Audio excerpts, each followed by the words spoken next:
work is because I feel that way more often than not when I go there. You literally wait to pay.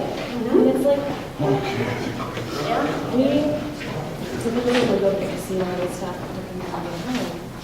And so it's pretty late at night. We're like the only ones in the restaurant. Why is it taking 10 minutes to pay? Right, What is right. it? Yep. They're not even 24 hours anymore out here. They're only open till midnight. So, yeah.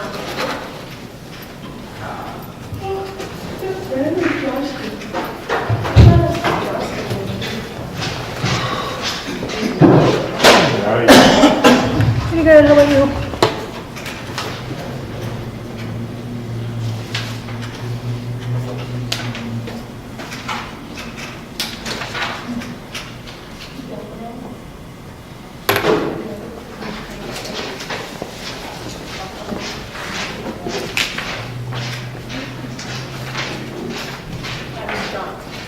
About the whole one. Not too much going on, you know, but, and then,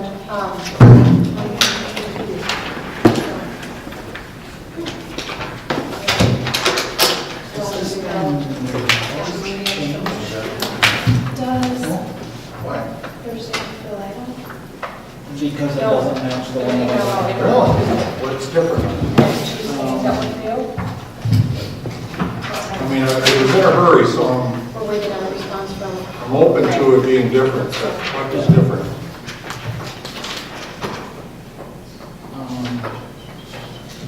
Under the fire department, they're on the leave of absence. About 5 if it goes to. This looks like a reduced version or something. I don't know. You're correct. I apologize. Yeah, it was, I did it in a hurry. I apologize for that. Here, you can have this. Oh, I'm not. Okay. That was on mine, that you sent in the packet. So, Good job. well, that's the only error. No, it just looks shorter. No, I understand. Yeah, because engineering has 2 resolutions and a right of way. Yeah, somebody. Park and Rec, is it item 3? Brew, Yes. did you get the email about 8:30 on Thursday up at the Wright County Parks? Yes. Okay. I invited Justin. Okay.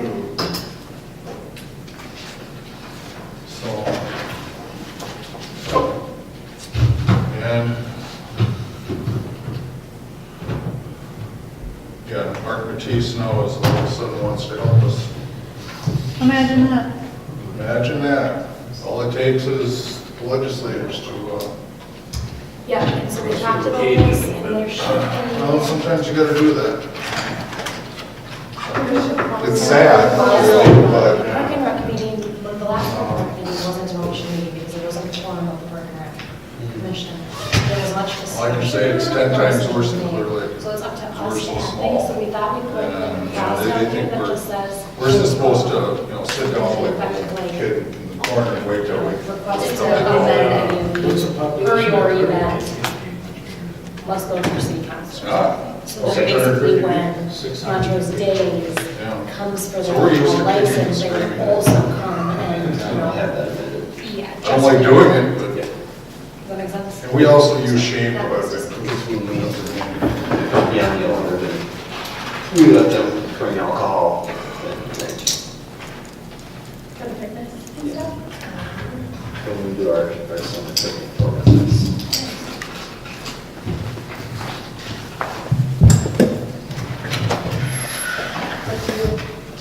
Well, it's after 6:45. Sorry. Forum. I was looking at that clock. I don't know. All right. I know. We can call the EDA meeting to order at 6:46. Ben is here, Jill is here, Michelle is here, Lloyd is here. Ray is absent. Dale is here. Tracy is absent.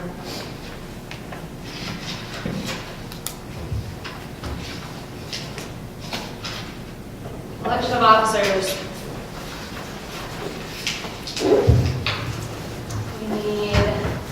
President, VP, Secretary Treasurer, and Assistant Treasurer, which will go through the end of this year.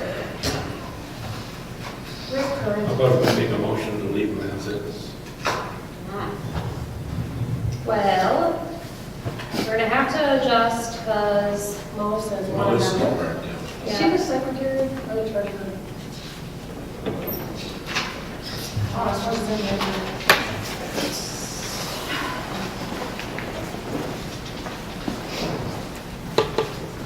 Doesn't say. And to be honest, well, should we just redo it? I think we should just redo it. Okay.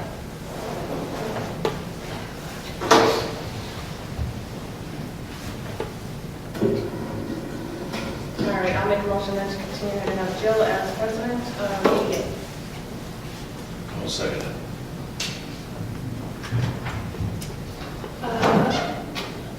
All in favor? Aye. Aye. Anyone against? Motion passes 4-0.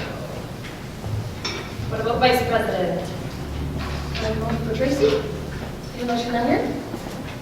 What's happening when you're not here? It's true. Is there a second? I'll second. We'll put that on. Yeah. All in favor? Aye. Aye. Anyone against? Motion passes 4-0. Secretary. Anyone want to talk about that? Do we have that, or do we continue to have it as city staff? Let's just make it so that it does. Get the motion to pass. Dale. As our secretary. I'll second that. All in favor? Aye. Anyone opposed? Motion passes 4-0. Treasurer. What do you do as the I mean, is there really any significance as the treasurer for EDA? Well, there probably is if you were to appoint, like Wendy, because she actually knows that stuff. I don't know how in the past, it seems like in the past it's been board members of the EDA holding these positions, and that might have been back the vestige of the time when you had elected clerks or you had people that weren't knowledgeable about this stuff. So, you can appoint who you want, leave it vacant, doesn't mean we're not going to present the bills. So, Right. Maybe it would make sense to put Wendy in that position. Sure. Anyone want to make a motion?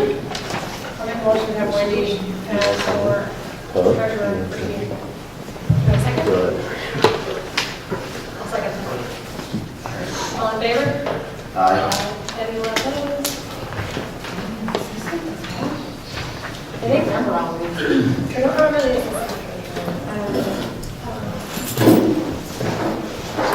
And I'm ready to do that.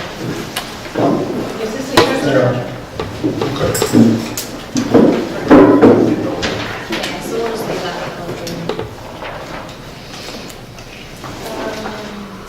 Approval of the minutes from the last meeting, which was in September. I'll make a motion to approve the minutes. I'll second. All in favor? Aye. Anyone opposed? Motion passes 4-0. Accounts payable.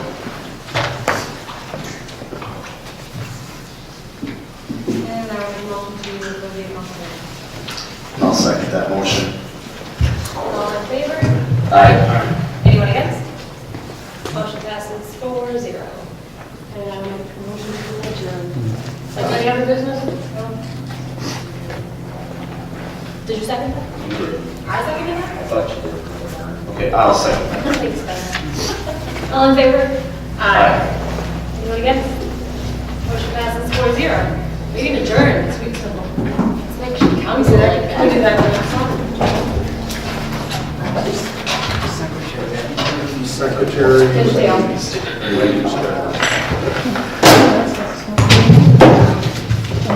Secretary is fine. We're going to put that totally within the saga. I'm sure it probably is. Just like you. Those of you that have a pencil or a pen or some marking instrument, the copy of the agenda I printed off for you was the next to the last one.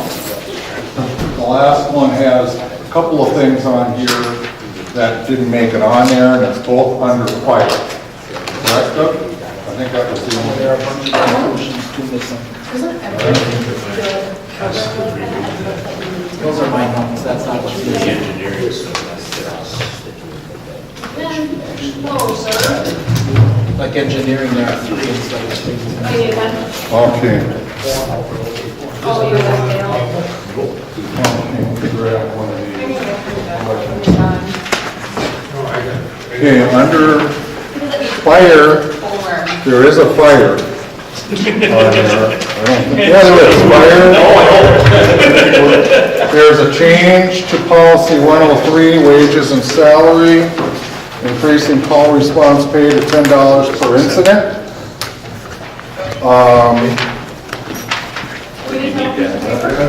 Approved leave of absence not to exceed 6 months for firefighters James Cesari, I hope I'm pronouncing that right, and Darren Orr. It was effective 2/6. Approved resignation of firefighter Stephen Small, effective 2/27/18, after 2 years, 2 months of service. Under parks, request for a leave of absence for Christina Bentfield.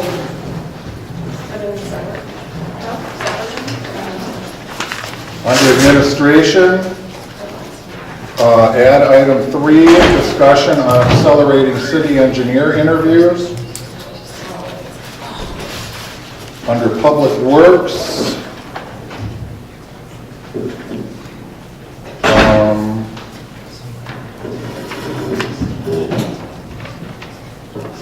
franchise fees is not on there.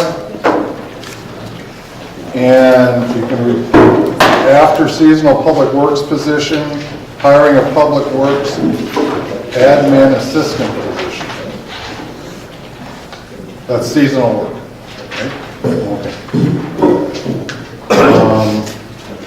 The agenda that was in the packet does announce Wayne McCormick as the new public works director. So, under engineering, there's Resolution 2018-11, public facilities loan. And number 3, right-of-way acquisition on the Highway 25 project, review and consideration of approval of a proposal for right-of-way acquisition and appraisal services. Under city attorney, we have a draft water shutoff letter that the council will review and approve and determine when to send the letter out. And then on the front, and under approval of consent agenda, add item D, 5D, which is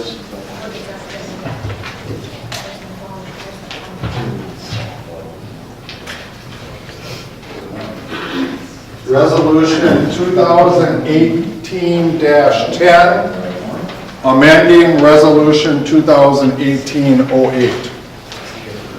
All the supporting documentation for those additions is in the public packet, and there were 2 of them sitting over there.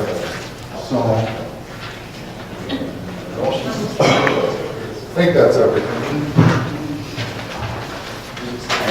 And then under parks, add council review of the facility use agreement and reservation form. Here, give me a copy. You probably got it burned in the memory. So, my understanding is that the park board wants some changes to that. So, I apologize for distributing our incorrect agenda, and I do have halts of humanity every now and then. Yeah, sorry.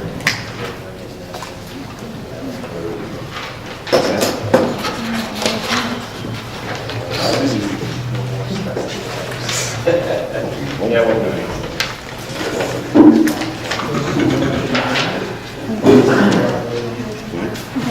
Have to show up, number one hockey team in the country.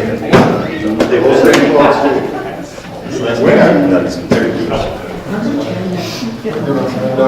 Winning it all.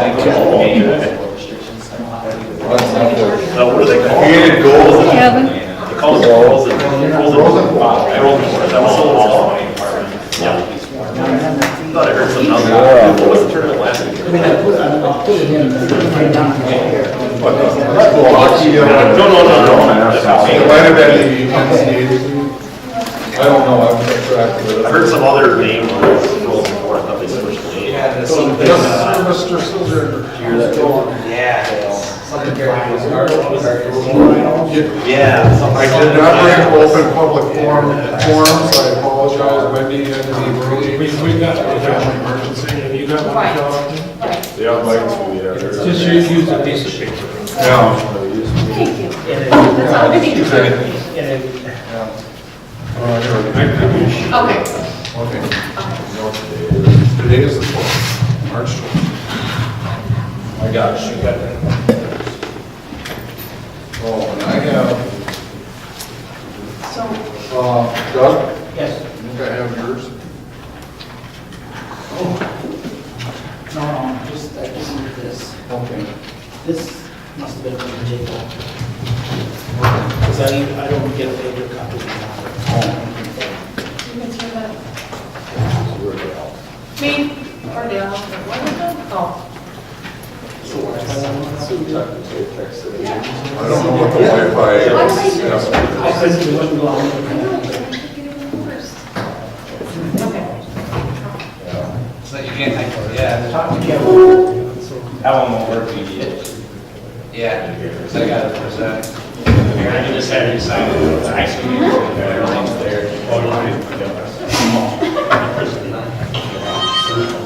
Trying to save trees. Fine by me. You guys ready? We're ready. Dale? Yep, we're ready. Okay, we're gonna go ahead and call the council meeting to order. We can't do an oath of office, which Roy Henry is absent today. So then we're gonna just go ahead and roll call. And we'll start Ben. Here. Jill.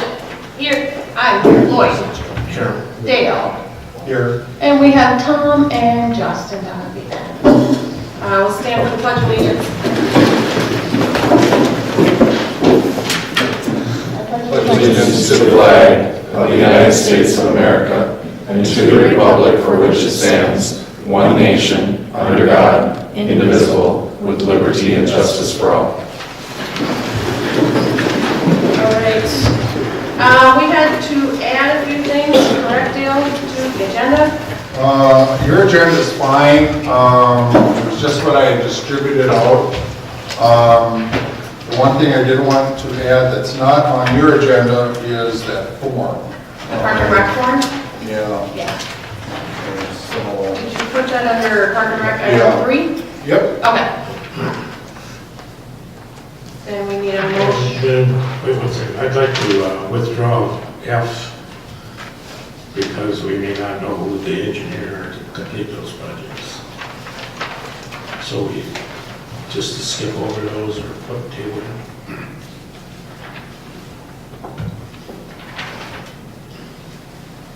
Discussion? Well, the resolution 2018-09 is a revision to that, correct, Justin? Is that the EUAR one? Yeah. Yeah, that one is just a final step in the process, so that's actually finishing that off completely. It's just adopting the final EUAR because we received everything. Okay. That's basically the final step in that. And while we're going through RFPs, I mean, that's fine, that's great. But we don't necessarily want to delay projects. I think regardless of when that transition happens, if it happens, if we switch to a different engineering firm, we'll have to transfer information to that new engineering firm. And so whether we do it now and hold off on all these projects, or whether we continue these projects and transition at a later date, I'm not sure that, holding off on these is gonna be effective for the city. Well, the 25 project ain't going to start till 2019. Right, but we're just considering the proposal from Wilson Development Service, we're not doing anything specifically with. But the new engineers may not want this. They might do it themselves. Should we leave it for discussion when we come to that? Let's leave it on there, we don't have to approve it. Right. Yeah, it's on the agenda, not the consent agenda. Right, okay. So we need a motion to approve the agenda. I'll make a motion to approve the agenda with the one addition. I'll second that motion. All in favor? Aye. Any opposed? Aye.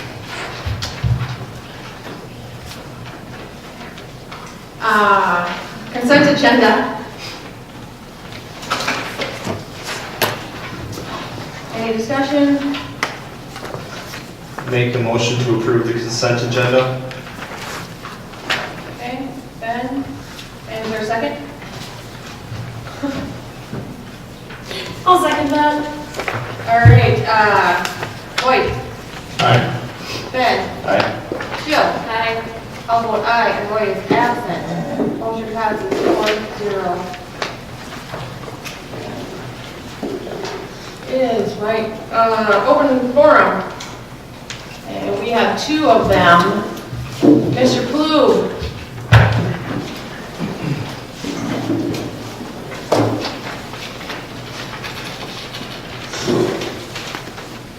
Good evening, Council, Mayor. There's several things I want to address. I know the time limit is 3 minutes. First off is code of conduct by council. As you've all probably heard from constituents, last month was kind of a laughing joke. Not only for the amount of time it took to decide a good date to interview, not only for Public Works, but RFP for engineering, etc. I say it this way, and a lot of people have told me the same thing, is everybody can't make it, everybody can't make it. If there's 3 that can make it, fine. We can't keep putting off things that are priority in this community any longer. The other thing is, who's got cell phones tonight in council staff? It would be deeply appreciated by residents, your constituents, to turn your cell phones off, put them up on the counter in front of you, so we don't have texting between council members during meetings. That is an absolute disgrace. That tells us that something's going on that nobody out here needs to know about. We put you in office to do the job for the constituents, for the property owners, the taxpayers of this city. Speaking into the mics is another issue. We sit out here, we can't hear what you're saying. If you've got sidebars going between you, that's inappropriate. We're here to listen to our elected council so we know what's going on. It's only appropriate. Gum chewing and ink pen snapping is just another one that's been brought up and brought to my attention also. Negativity versus growth. The well-being is for this community. It's not for the council. Rumor has it, this person's going to vote no, I'm going to vote yes. If this person's going to vote yes, I'm going to vote no. We didn't elect you to do that. If you got a problem amongst yourselves, it's time to leave your seat and put somebody in position that's gonna work for the best of this community, period. If you've got a conflict with each other, it's not the place to have it.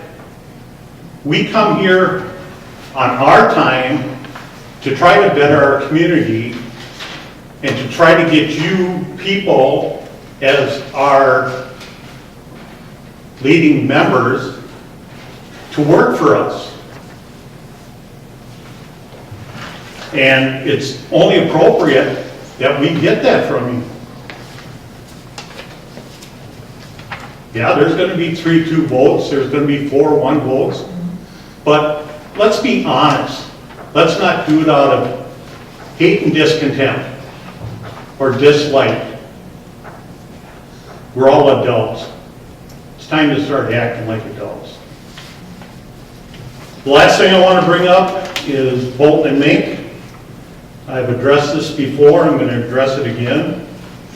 I would like to see council direct staff to have on the desk next month when we come in for the meeting a full breakdown, accountability of last year's billing.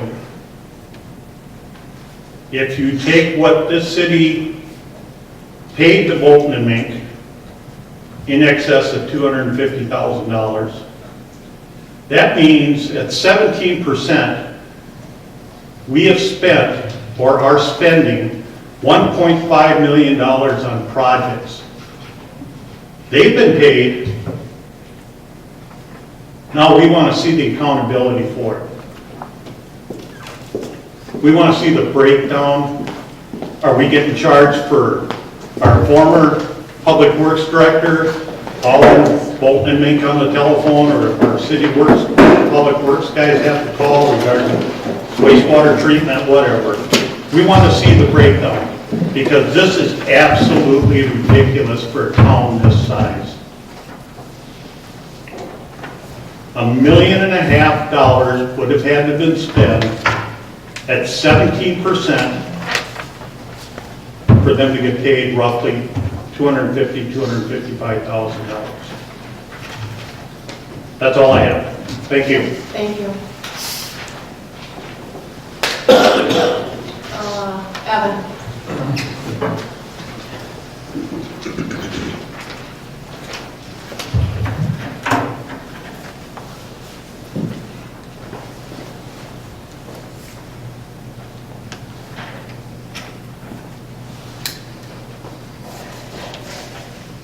So I'd also like to bring up the last city council meeting. And I'd also like to bring up the vote on the council replacement, Melissa's resignation. First off, the optics of the last meeting were absolutely horrible, deplored by a couple council members, Keel and Menard. That article not only made it on the front page, it made it on the front page left section. And then it also went on their website. My understanding, it also went in the drum. So it means anybody in the county that gets that, solid. So if you're trying to do anything positive for the city, you might as well take that, rump it up, and throw it in the garbage, because you just did the complete opposite. There's one thing to be said about working behind the scenes with somebody on something, but to come out like that at a council meeting was completely inappropriate. Also regarding the council appointment, I noticed that Councilmember Kill, when he was off and talking, he wouldn't even look at the other council members, Otto and Henry. Jill was sitting on his other side, so he's either looking forward or her direction. And then he voted to abstain. Now I wonder if that was to derail a vote. Because it seemed like, because it went Jill, she voted no, went to Ben, Ben said, can you come back to me? Michelle and Lloyd voted yes, then they go back to Ben, and Ben's like, I vote abstain. And they believe that that would cause the motion to fail. Now, if it ended in a tie, Michelle could have appointed anybody that was legally qualified to hold the position. But instead, that completely backfired on you. You two ended up voting for Brew, Ben and Jill. But instead, by voting abstaining, you completely backfired that. And the courts say that by abstaining, your vote counts with the majority of those voting. So your vote counted with the mayor and Lloyd for Roy Henry, Ben. And also, Ben, I mean, this isn't the first time things like that have come up, where you're not even showing them the respect, looking at them a lot of times when you're talking, looking the other way.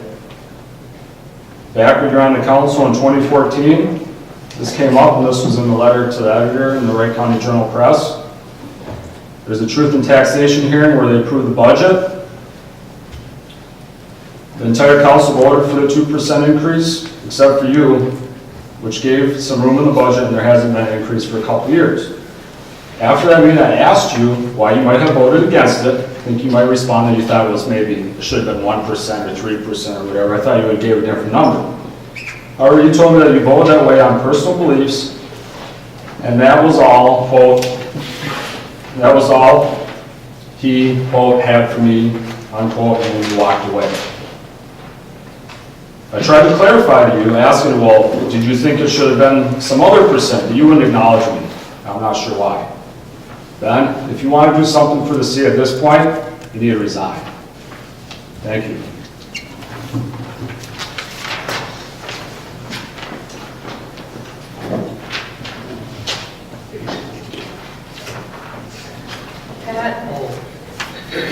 I would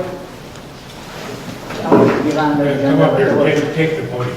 No, he has to fill out a form if he wants to. Okay, That's baloney. I was gonna fill out a form, but. the There form is none, you're right, come on up. And mine will take a second, and it's nothing negative, okay? Number one, I talked to Ben about a problem that was happening.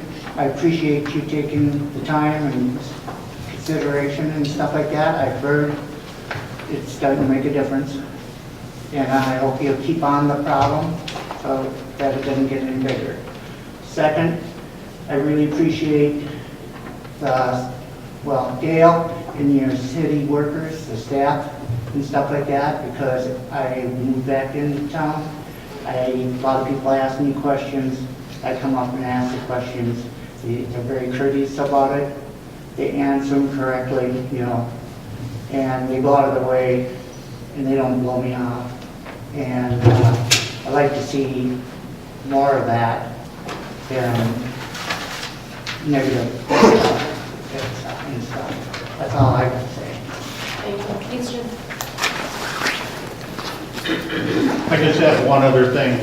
Wasn't brought up at the last council meeting. As many of you know, I work when I can, help out Public Works. I'd like the council to recognize James Schmidt, our newest employee. Sweet name. Like to have council acknowledge him, introduce him to the audience and other members that aren't familiar with him yet. James has been, in my eyes, doing one fantastic job for the city. I think Jason, as his immediate boss, will tell you the guy is unbelievable. He's not afraid to get in there and get dirty, get the job done. So I appreciate James. Thank you. Thank you. Okay, Wright County Sheriff's Department is not here. Council reports.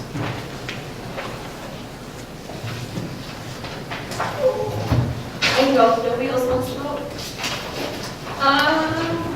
I attended the last council meeting, I attended the first fish fry that the Montrose Days Committee put on, I volunteered for that. I attended the town hall meeting, the council candidate interviews and decision, the Park and Rec meeting, the Public Works Director interviews.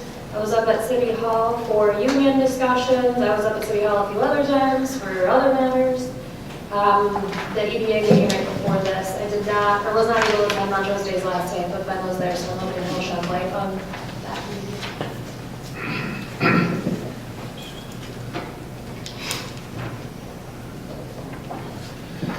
All right, so I was at last city council meeting, both of the fish fries, the town hall meeting, the meeting for replacement of Melissa, the public works, EDA, Montrose Day celebration committee meeting last night. Quick reminder that the luau has changed dates from the 23rd to, I believe, the 30th? No, No, April. sorry. April 27th is the new luau date. That was the next available date that they could come to a consensus for Friday, so. Because there's a smell fry that Yes, night. yes, there's a smell fry, So so, anyone wanting to smell, I wanna. so. I just attended the council meetings, the special meetings, and interviews, and union negotiations, so that's it. I attended council meetings, union meetings, town hall, the appointment for Melissa, the mayor's parade down in St. Paul, Park and Rec, interviews for public works, and numerous meetings at City Hall, union stuff.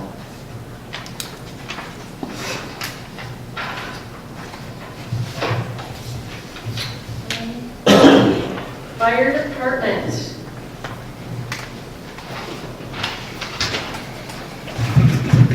Good evening, Mayor and Council. First item is the activity report.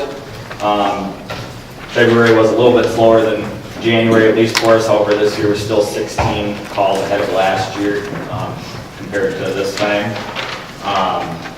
Something of interesting note, and just to kind of take an acknowledgement to, in January and in February, we were able to go to the Parkland Apartments up in Buffalo. They're the apartments right before you turn onto Highway 25 from County Road 12. That building is due for destruction in May, I'm thinking, and it's been open to all fire departments to go there and use it as a training ground. We've been fortunate enough to get up there twice so far. Buffalo Fire's kind of been leading the charge and getting everybody able to do that, so I'd just like to acknowledge Buffalo Fire Department for allowing us to use that as a valuable training tool. Next item on the agenda is a policy change to our wages and salary policy, policy number 103. The change is indicated in your council packet.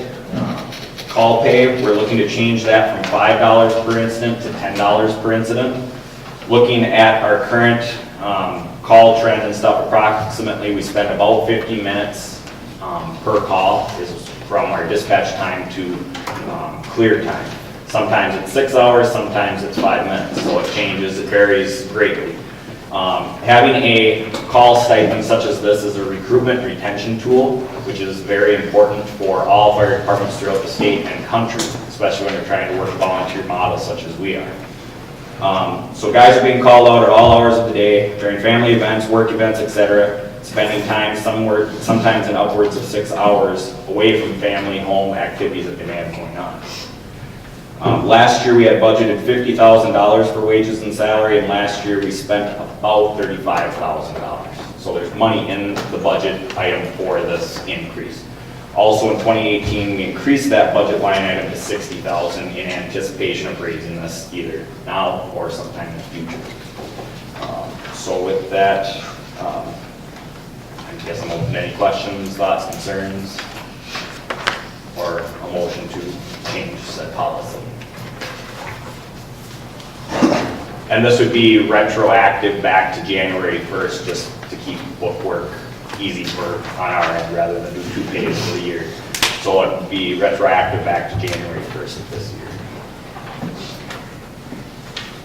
I would make a motion to change to policy 103, wages and salary, increasing call response pay to $10 per incident. I'll second the motion. Ben? Aye. Joe?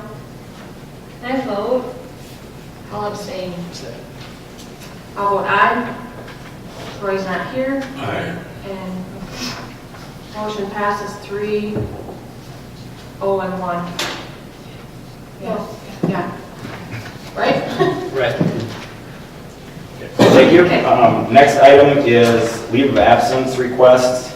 Firefighter James Gasari and firefighter Darren Orr have requested a personal leave of absence effective 2/6/18 to last no more than 6 months. So I would just need council approval to allow that. I'll make a motion to allow the leave of absence from James and Darren for up to 6 months. I'll second. Joe? Aye. How about aye? Roy's not here. Aye. Lloyd and Ben. Aye. Motion passes 4-1. I'm sorry, 4-0. Next one is resignation of firefighter Steve Schmoll, effective 2/27/18. He had 2 years, 2 months of service. He left us to go live up in the Virginia area. He got a job as an air care pilot up there for North Memorial, so.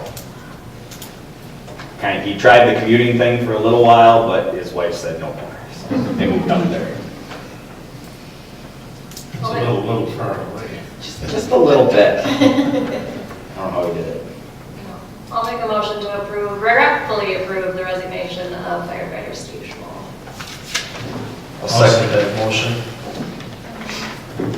Okay, how about aye? Roy's not here. Lloyd? Aye. Ben? Aye. Joe? Aye. Motion passes 4-0. And then just a quick little update on our hiring process. We started the hiring process for new firefighters back in February. We had 4 that started the process and took part in the agility testing and interviews with our captains. From that, we invited all of them to come and attend our March truck maintenance, get to know the guys, let the guys get to know them a little bit. That was well received by both the applicants and the guys on the So 3 came and attended that. 3 have completed the chief's interview. Those 3 have all been offered conditional job offers pending a background check, physicals, and final approval by council. So those guys are moving in the process. The other one, he hasn't really gotten back to my text messages, phone calls, messages of various sorts. So Matt and I will be discussing that further tomorrow to figure out which road to take for the other applicant that's still pending out there. So that's where we're at with hiring. So I'm hoping to have a few names at the April council meeting. So. Yeah. Thank you. Yep. Through.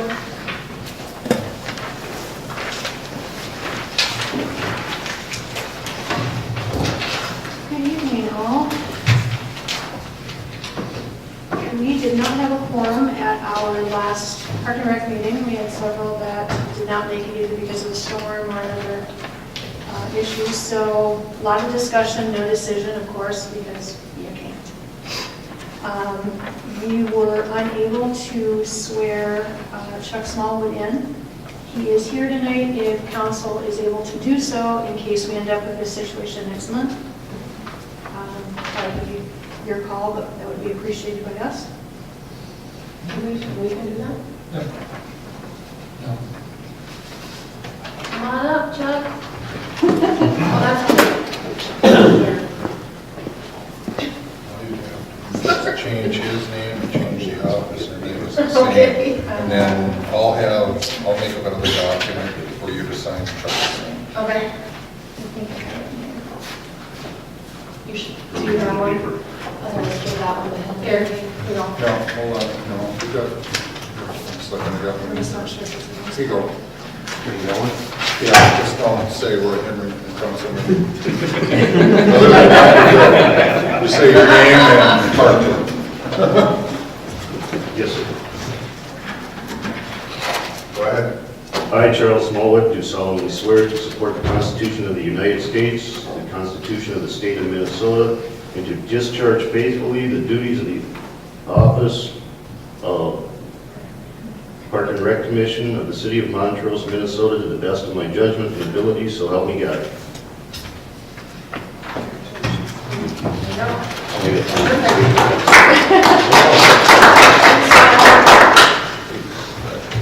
Welcome aboard, we're excited to have you. We hosted a town hall meeting that turned out really well. It was hot button issues, and I thought we had a good discussion. A lot of things taken care of. We have, in your packet should be park exclusivity or park rental form. That was something that we had discussed, had some additional input from council. We need you guys to take a look at it and either make changes to it or approve it in its current form, so that it can start for this year's events. As discussed at the Park and Rec meeting, it does state on here no alcohol or controlled substances are allowed in the city parks, but we do have organizations that do have alcohol in city parks. So we talked about adding at the bottom for disclosure of those items, said parties would have to come to council to amend. Yeah, it's better described in the Park and Rec minutes than we're so kindly prepared, where it says the asterisk at the bottom would be any amendment, variance, or change must be approved by the city council, which would kind of allow them to provide alcohol. Yes.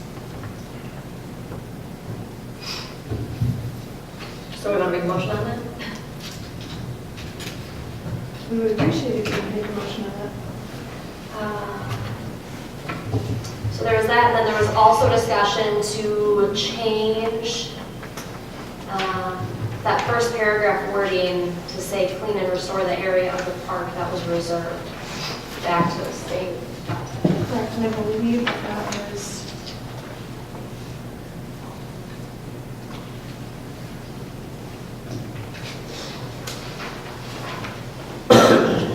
no, that word is not there.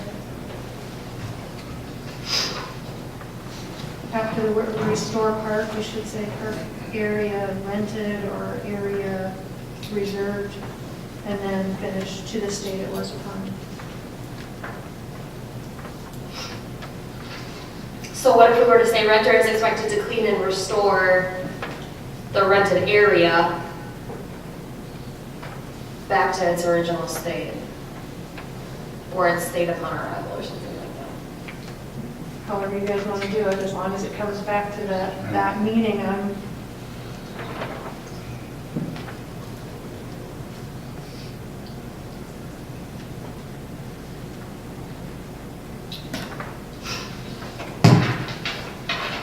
I think if it just said clean and restore rented area or area rented to the state it was, would be sufficient. Renter is expected to clean and restore the rented area to the state it was in upon arrival. Correct. That would be good. We'll add that asterisk at the bottom. It is on the copy that I have. It should be on the copy. Yeah, it's the first sentence. It says authorized signer for city metros, and then under that, oh, I'm sorry, it does not have that on the copy I've seen it had it.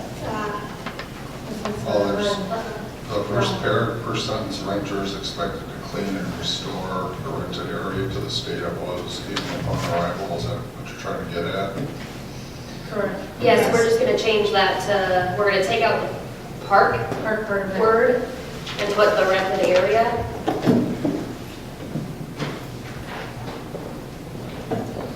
There was also supposed to be a line in here that said which park it was.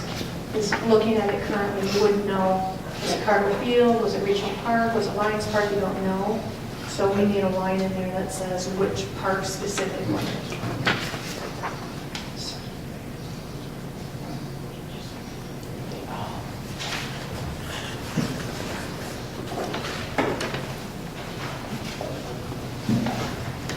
Could put that after the bullet points on about date and rendering. And then the clause at the bottom. Right. If somebody wants the fee waived for some reason, they would need to see you. If they want alcohol, they need to see you, so that would cover all bases. All right. Do you want to see it in its final manner, or do you want to make a motion on contingent on the changes you just made? I think we can make it contingent on these changes. Correct. I would be comfortable with it. Because if we want it in the newsletter, that's Wednesday. So I'll make a motion to approve the facility use agreement and reservation contingent on the changes discussed. Second. Ben, Aye. how about aye? Lloyd? Aye. Jill? Aye. And Roy's not here, motion passes 4-0. Thank you very much. Yeah, we will get to Christina.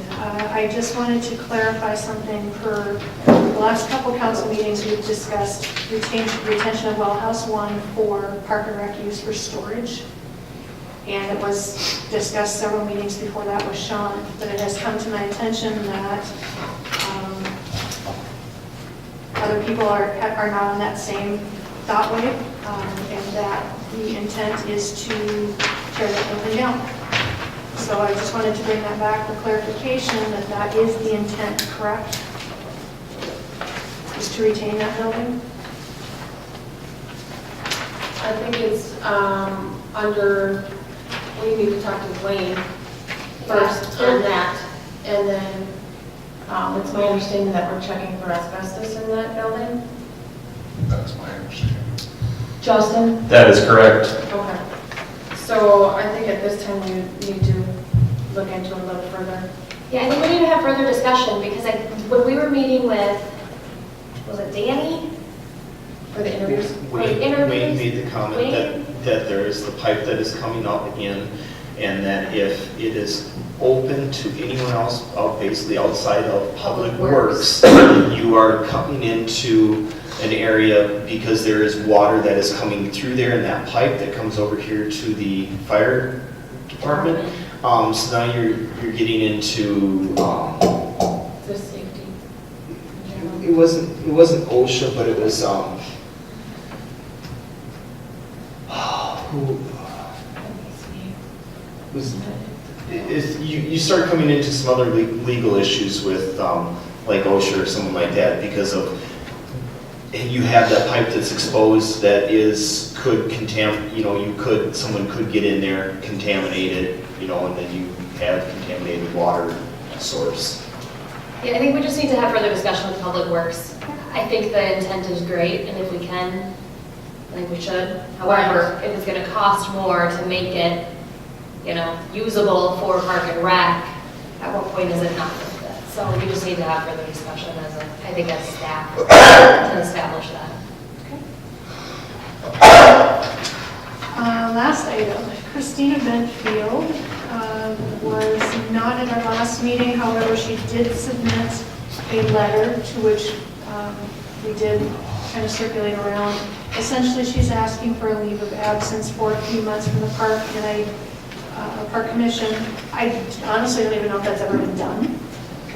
So since we didn't have a quorum, we couldn't do anything anyway, but we felt this should come to council. This is more of a council decision because it's a commission appointment.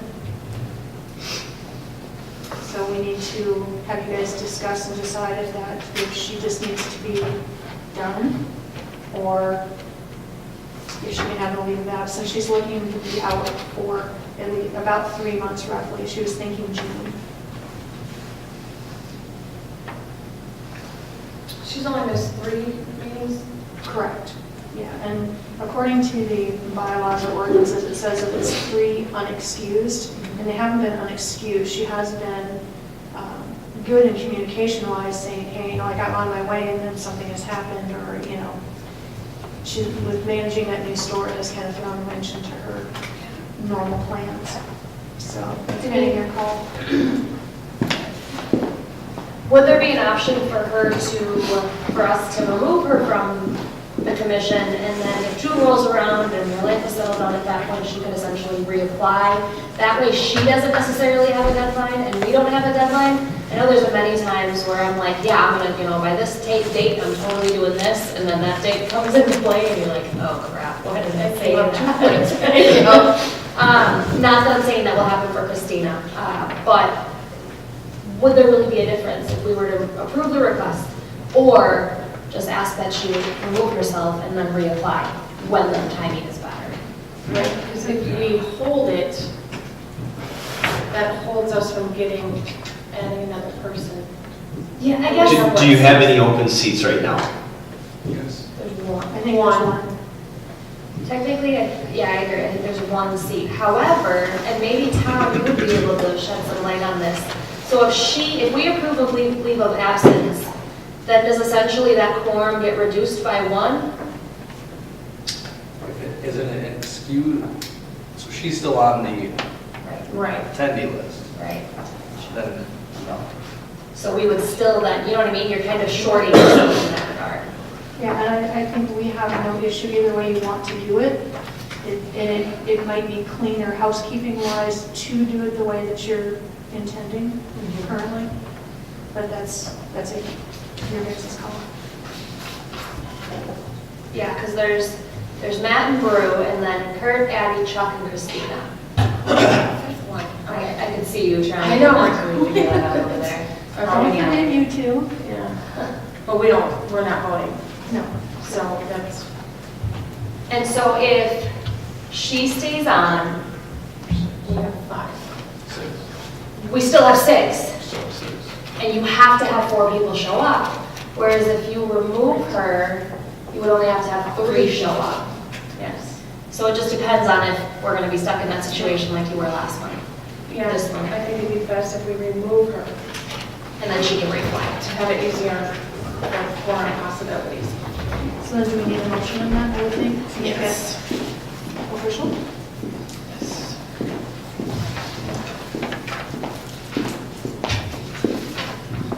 So do we have to request that she resign? Are we just going to remove her ourselves? Do we You know? have the, according to our ordinances and such, it says that you guys have the power to remove anyone at any time. Okay, so we'll make a motion to remove Christina from Park and Rec and deny the request for a leave of absence. I will second that. Lloyd? Aye. Jill? Aye. Lloyd's not here. I will vote aye. And Ben? Aye. Motion passes 4-0. And then, Brew, when you explain it to her, will you just kind of explain the whole quorum and concern? It has nothing to do with her. I think she's great. She's been great. I will certainly do so. Just a reminder, we do have the egg hunt coming up on Saturday, the 24th, right? Keep saying 26th, but I'm pretty sure it's 24th. 24. We also have egg filling for those of you, even if you have little kids, you may bring them with. We need all the extra hands we can get. We've got 4,000 eggs to fill. There will not be a meeting, there will only be egg filling. It is at City Hall on Thursday at 5:30. And even if you can just come for 15 or 20 minutes and fill a couple dozen eggs, that's a couple dozen I don't have to do. So would appreciate that. Anything else for me? Otherwise, I'm good. We do have an Easter bunny. We do have Easter bunny. Awesome, okay. Do you think we should let them know about Thursday and the status of regional park? If you think we should, then we should. I was thinking we should wait till afterwards when we knew what the result was, but we surely can. Well, Go ahead. it's just a couple of things. It looks like the bill is going to be introduced this week for $2.5 million in regional park money from the state. And also, after our charm offensive, Mark Matisse, who is the Wright County Park Director and also a member of the Greater Minnesota Regional Parks and Trails Commission, has graciously decided to meet with us to see what that commission can do to help us out. And that meeting is Thursday at 8:30 up at the Wright County Parks. So, So any of you that want to go, and after that, our next step is down in Capitol. Yep. So, making progress. Definitely. Awesome, thank you. Thanks for your Still be work. filling eggs at that time.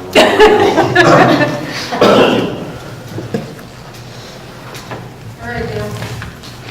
okay, first up is franchise fees, and this is something that staff was given authority to work on at the December meeting. We have a franchise agreement with Excel for electric and gas, and we don't have a franchise agreement with Wright Hennepin. And the direction given staff at that meeting was to start start negotiations on a franchise fee for Excel, and also to work with Wright Hennepin on getting a franchise agreement and the franchise fees. And so I don't have data from Wright Hennepin, but I do have Excel's data in front of me. And I'm not going to read off all of it. The total revenue, electric and gas, that Excel bills the city comes to somewhere very close to about $2,450,000, round numbers. And so state law gives cities quite a bit of latitude in one, they don't have to do a franchise fee, and that'll be one thing that the council needs to discuss, is whether or not it wants to continue on this process. If it chooses to decide to go on this process, how do they want to handle it? And it's not an all or nothing. It can be mix and match. In other words, there's two broad classifications of establishing a fee. One is a per meter fee, and the other is a percentage of revenue fee. The per meter fee treats all users equally. So your residential meter would pay the same amount as a commercial meter that uses a lot of electricity or gas. A percentage of revenue fee, the residential user would pay less than the commercial user. You pay more if you use more.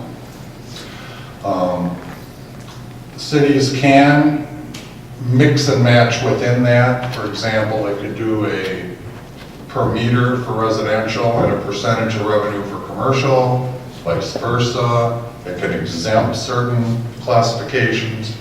It's pretty much wide open. At this point, and I gave an example of revenue gained by a per meter fee of $4 a month would generate $10,104 a month based on the data from Excel. And this does not include Wright Hennepin's meters. We don't have that information. A percentage of revenue fee would generate $8,107 per month. So the residential customers, though, would be paying 96% of the per meter fee, but only 86% of the percentage of revenue fee. So purpose for putting all this together is to give the council an option on, one, do you want to proceed? And two, if you want to proceed, under what formula do you want to proceed on? So now it's up to you guys. Wright County, Wright Hennepin, do we have? I think it's kind of out by San I Joe. believe Forest Creek and is Whitetail are the only two that are on Wright Hennepin. Right, so 120 houses maybe? Yeah, 120 probably. roughly 10% additional. 10%, well, 10% of the meters in the city, total aggregate would probably be up there. And as long as LGI keeps building, it'll be more. Yeah, so. Oh, and they're building. Have no fear. Yeah. Yeah. Any discussion? So at this time, then only the Excel people would be paying. No, because Wright Hennepin has to supply that information, don't they? Yes. Yeah, I mean, they, We could wait till Wright Hennepin makes a motion to do her. Well, the thought was when we draft a franchise agreement with Wright Hennepin, the fees would be included in the initial agreement. That way we don't have to come back later and do it. Are we allowed to ask questions now? Sure. The only question is, Would right you have them now? identified Can you come there, up? please? Yeah. You want to come up to the podium? Yep, absolutely. My only question is there currently a franchise fee right now? And if, okay. No. So there's nothing to compare to the way that you're doing right now? correct. Got it. Then may I ask an additional question? what's the difference between the way it's working now and adding a franchise fee? Because I have never heard of the franchise fee, so I'm just trying to educate myself on this. The difference is that it would be an additional revenue stream to the city. Okay, so it's like, so for example, on the per unit, it's just a 450 that doesn't exist right now? Correct. Okay, thank you. And just for clarification, this would not show up on a city utility bill, it would show up on your Excel or right head of bill. Got it. So. Thank you. Come on up, Pat. Has consideration been brought regarding this in regards to this, to the homeowners, knowing that the utility is likely going to increase residential or consumption, either residential or commercial, because we enact a franchise fee? There would be a public hearing Okay. to inform them. So this isn't something that council's gonna decide tonight, it's just, This is these are just the numbers? Still discussion. Okay, Yeah, absolutely. that was my question, I'm sure other people are the same. Thank you. And just as a point of clarification, I just want to say, Tom, I don't think with this we're statutorily required to hold a public hearing, are we? No, not the requirement, but council wants to hold a public hearing. I think it's a good idea to do it. so. Just for clarification, the city already has a franchise agreement with Xcel Energy. They just currently are not requiring a franchise fee. And the agreement allows us to implement that fee, and Hours and myself, we've been in contact, and now it's kind of passed over to Dale to sort of negotiate what that number is going to be. And we need to know from the council what we're allowed to negotiate that number at with Xcel. And then Dale's exactly right, that we do not have a current, or Montrose does not have a current franchise agreement with Wright Hennepin. But the thought would be, once we know what the rate is for Xcel, we will draft the franchise agreement for Wright Hennepin to simply have the schedules attached to the agreement so we know what those fees are going to be at the outset of the agreement, which is something we didn't do with the Xcel agreement. Sorry, Dale. Matt Russell, 128 Pheasant Ridge Drive. My only question would be is there a specific reason the city's looking for an additional revenue stream? And do we have an idea where that additional revenue would be allocated, or would just go to the general fund? To answer your last question first, how it's allocated is a council decision. They can dedicate it to one or more funds or just put it in the general fund. They're not required to announce where it goes. I think Montrose is like every city in the state, that there's more need for things to get done than the dollars to get them done. And so the additional revenue stream would certainly assist the council in meeting some, pretty serious needs. Public Works is probably one that's been identified more recently, but certainly there's other areas of the city that are equally in need. So it's, again, just another revenue stream that would be available to the city.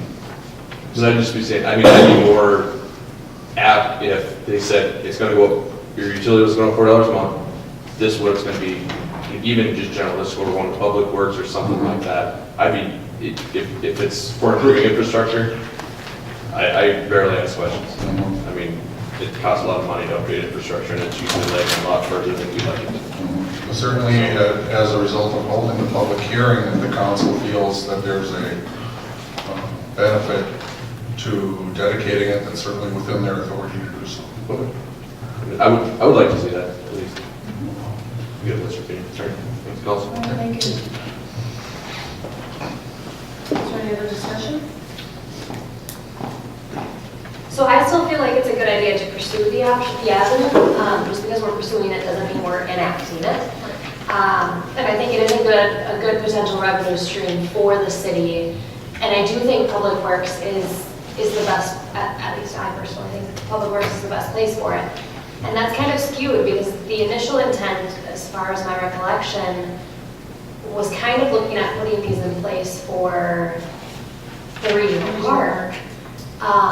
And then you kind of, figure out what that amount is going to be, and you realize, all of the better places that it could go.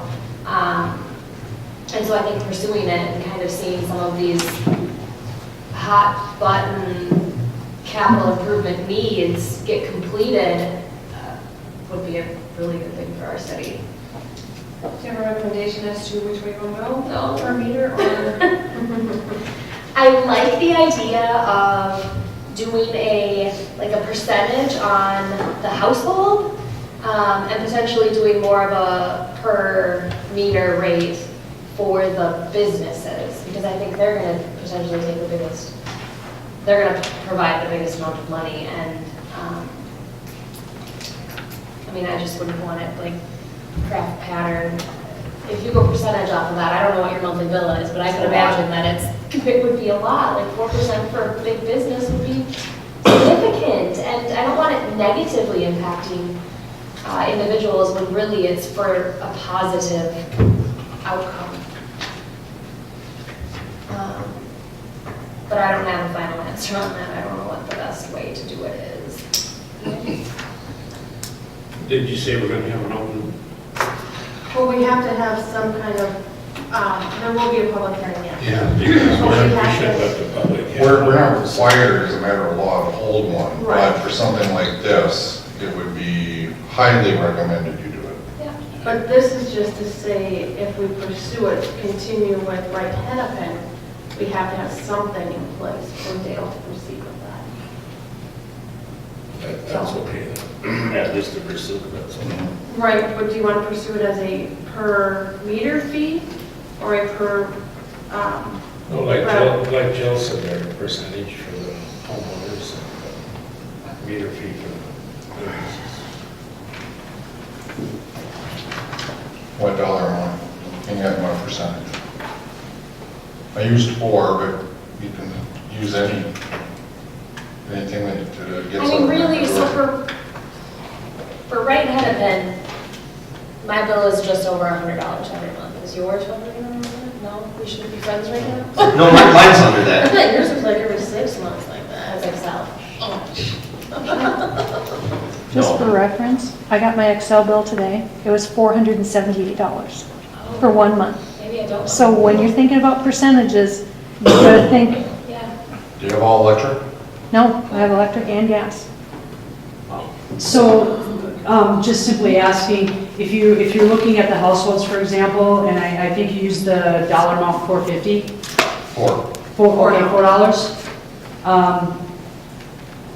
That's, I heat all my chicken coops and stuff, and I don't pay that much, so, ouch. So I'm assuming that that's not the average bill. If you're looking at going at a percentage versus the $4, because I know that you dropped from like 10,000 down to $8,000, if you were going at a percentage based. So I'm assuming that we're gaining more on the per meter base. What would the price change be on average for a household if you went $4 versus the percentage? Right. Because it's dropping down a little bit, maybe it's not that much, so the $2,000 in revenue stream might be worth it if we're talking 35 cents a house. Correct. That's why I was trying to calculate, like I pay roughly $100, 4% of that is $4. And is there a point of discussion if really everybody's average monthly bill is $100 and it's $4 anyways? No. But they're gonna add on to that too. I've got 100 here. Correct. You got what? I have a number here, just if you went with the 4% on household, I don't have, for Brew's bill was 400 what? 78. 478. So it would be probably around $18. Okay. Okay, that's just trying to do it in my head. The residential bill, for electric and gas, total for the year is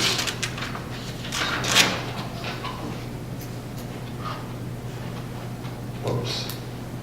No, that was right.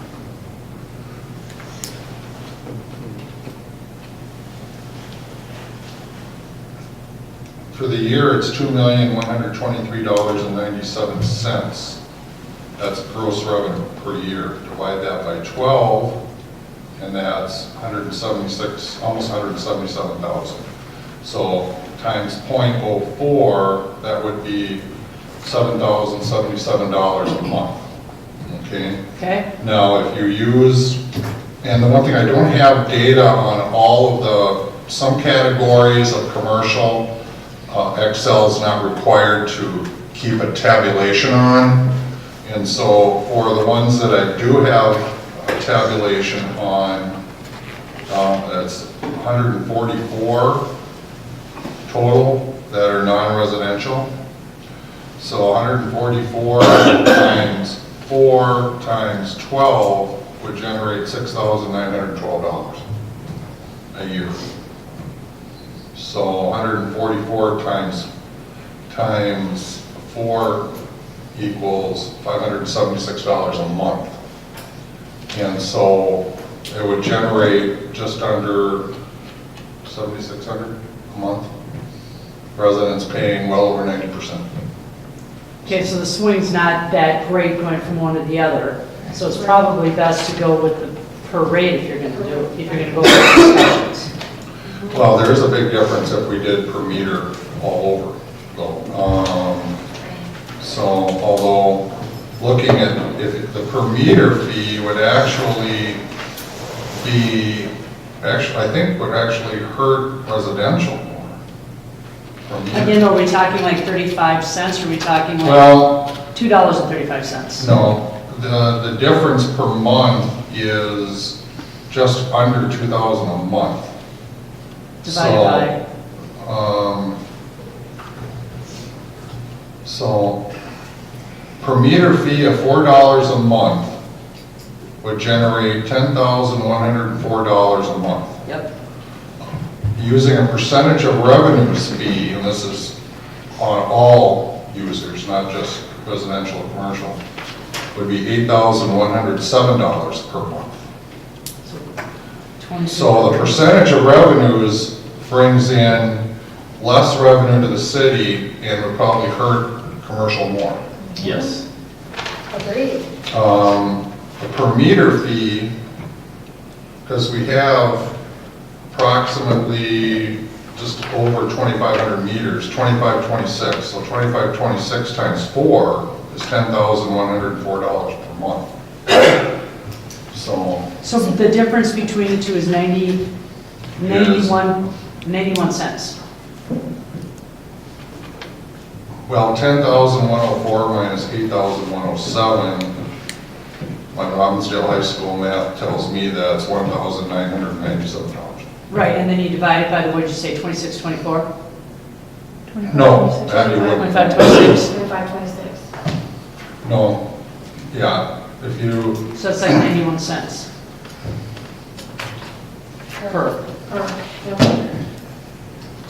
And don't forget, whatever you guys add on, they're gonna add on too. So if you guys add on 4, the utility company's gonna make it 6 or 8 or 10 because they can.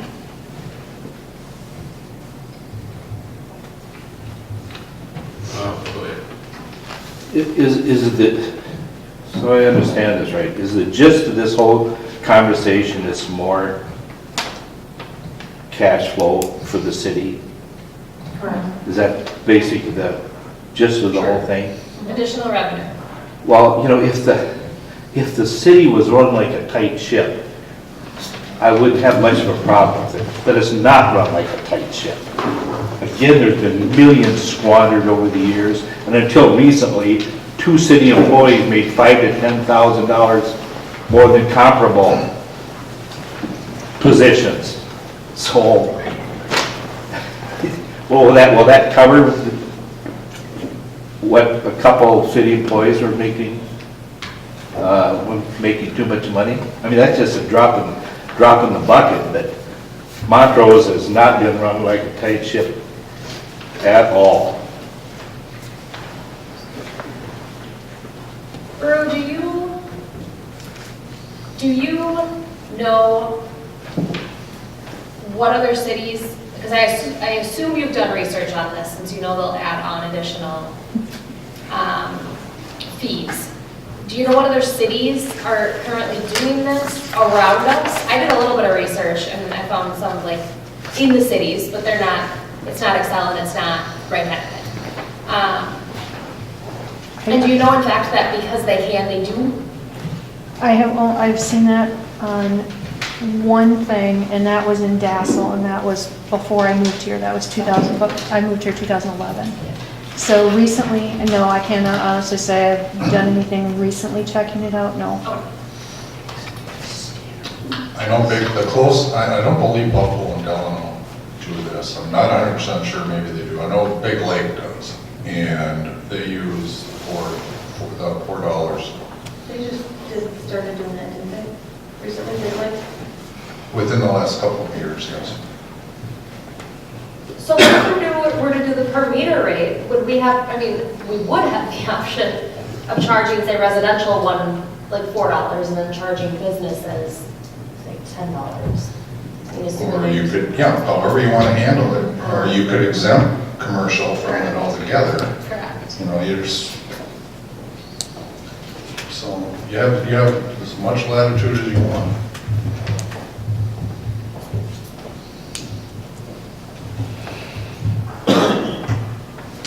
Any other discussion? I'm not really in favor of the percentage.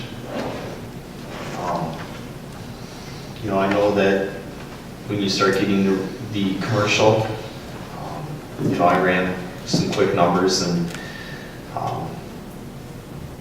on 1 month, you know, extra for the franchise, we'd be paying almost what Drew's paying here for 1 month, just for added franchise fees. Yeah. I hate to see it all together, really, but. Well, we don't have to, it's just in the discussion, it's the planning stages, and I think trying to determine, you know, what you would actually get out of it, where that money could go, what the ultimate, you know, overarching benefit would be, how quickly we could have some capital improvement, instead of having to push capital improvement off, you know, see what we could do that's already been lagging. You know, it's still all discussion, and I agree, as you said that, Ben, I was highlighting per meter instead of the percentage of revenues. Straight across?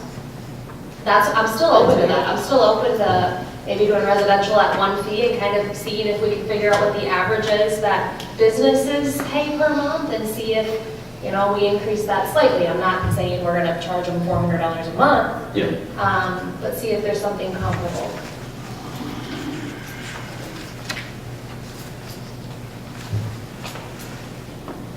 But I don't know. No one else is offering any opinions? I would, Per meter? I would look into that route. Per meter, yeah. Per meter. At what cost? Keep it at $4? Residential and a different cost commercial?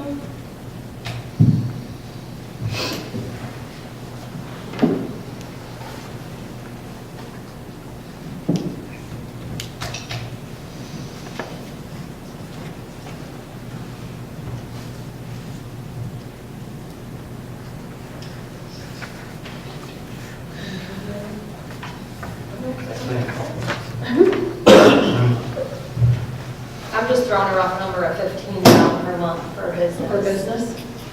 But I don't know. Per meter or total? How many meters we Per got? meter. 4? 4 meters?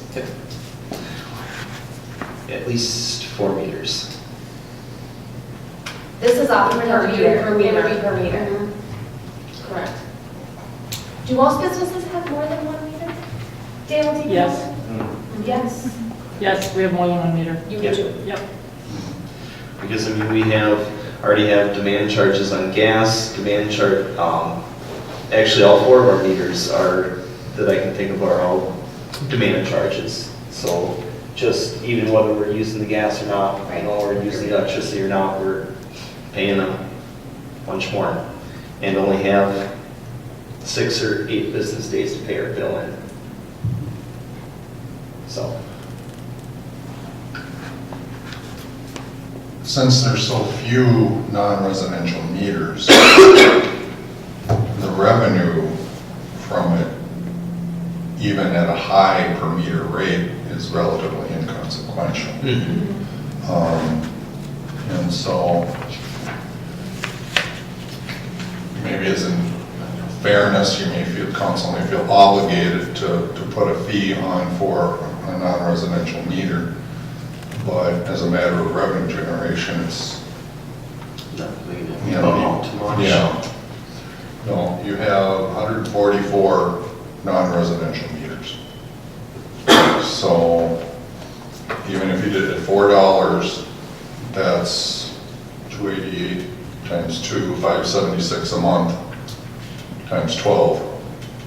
You're barely, not, I think you're getting to $7,000 a year. So. But I mean, that's still $7,000. Yeah, so. And they're still gonna see the benefits, potentially see the benefits of what they're Right. doing. Another option would be for only charge on one meter for non-residential, so multiple meters wouldn't have to pay it. I mean, that's another option. I don't know how many of these non-residential meters are multiple, so. Right. Is there a particular number that you're trying to back into? Maybe that would help make the decision.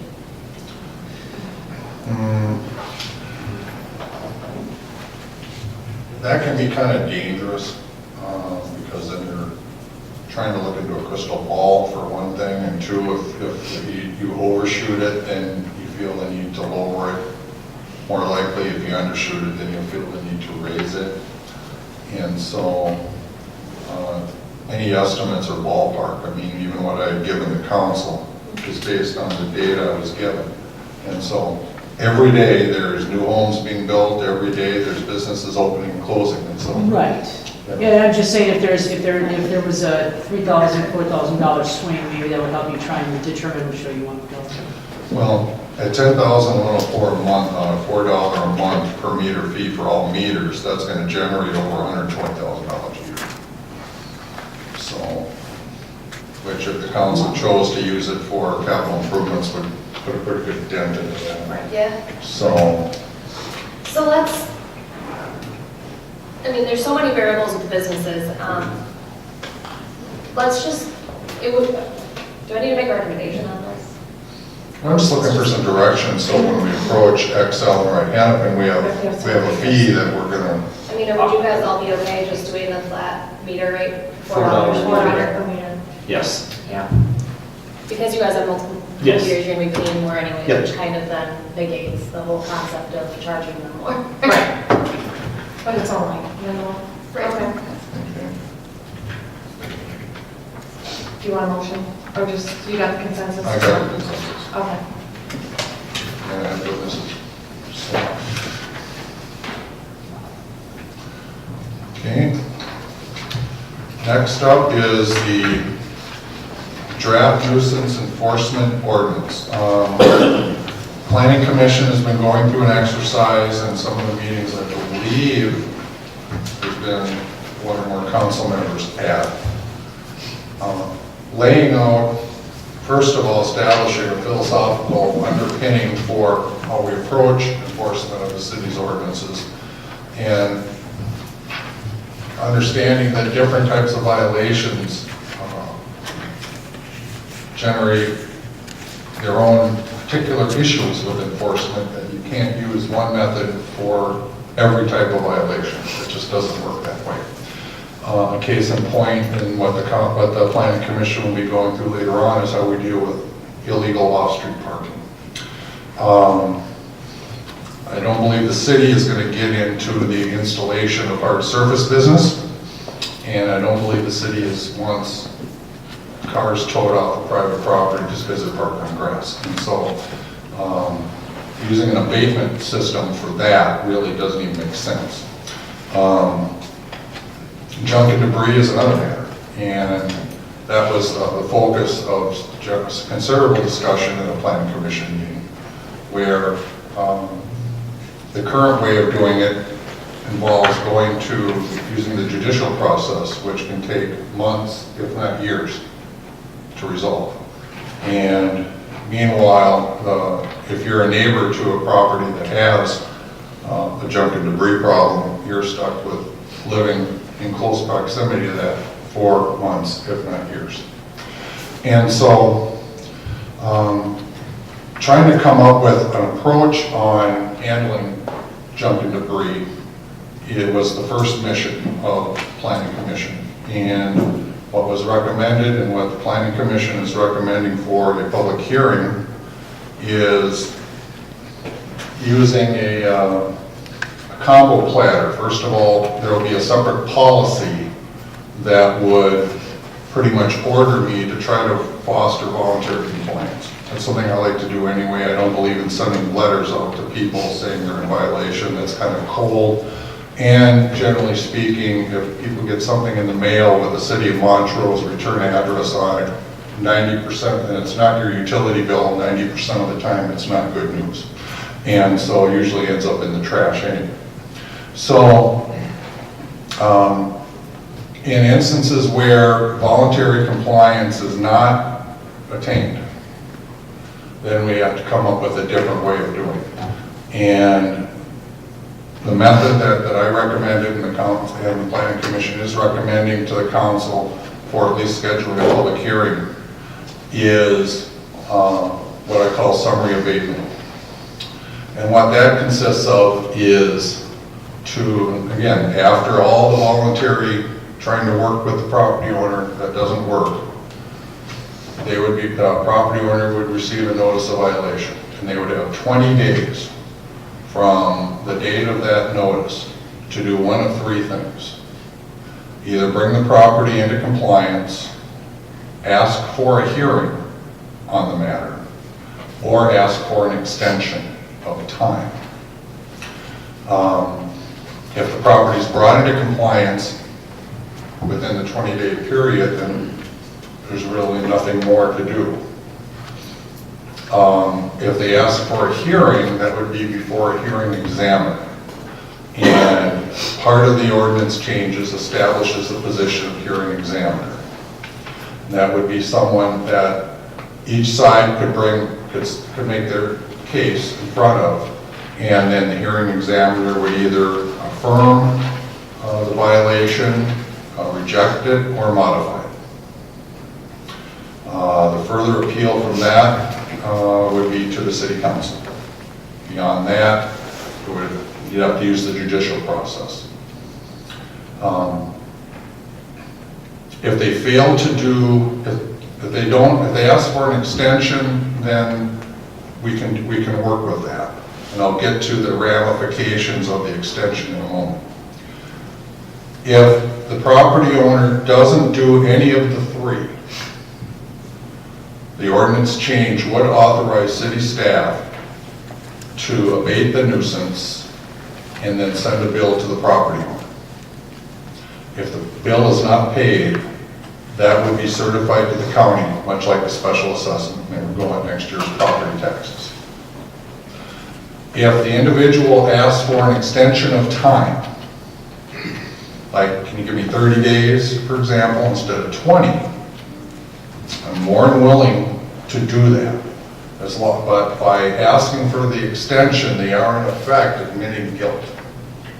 And so their right to appeal is gone. They would have the amount of time granted by the extension, and if that's not done, we would proceed straight to the abatement. So and then there's a couple of other things that this ordinance does. We've added definitions that would basically clarifies that although you're renting the property, so somebody else is actually creating the mess, you as a property owner are still responsible.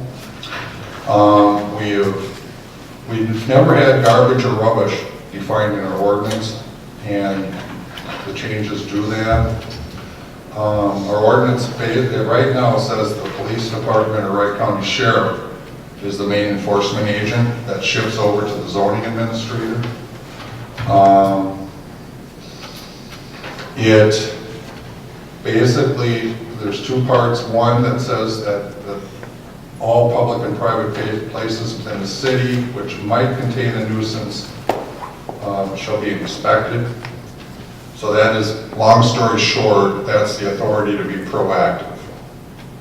Another clause is basically in responding to complaints. And they're two different things. It clarifies that as zoning administrator, I can't enter the inside of any structure on the property. That would be where the sheriff would have to come in with a warrant. It establishes, again, like I said, the position of hearing examiner and prescribes some duties.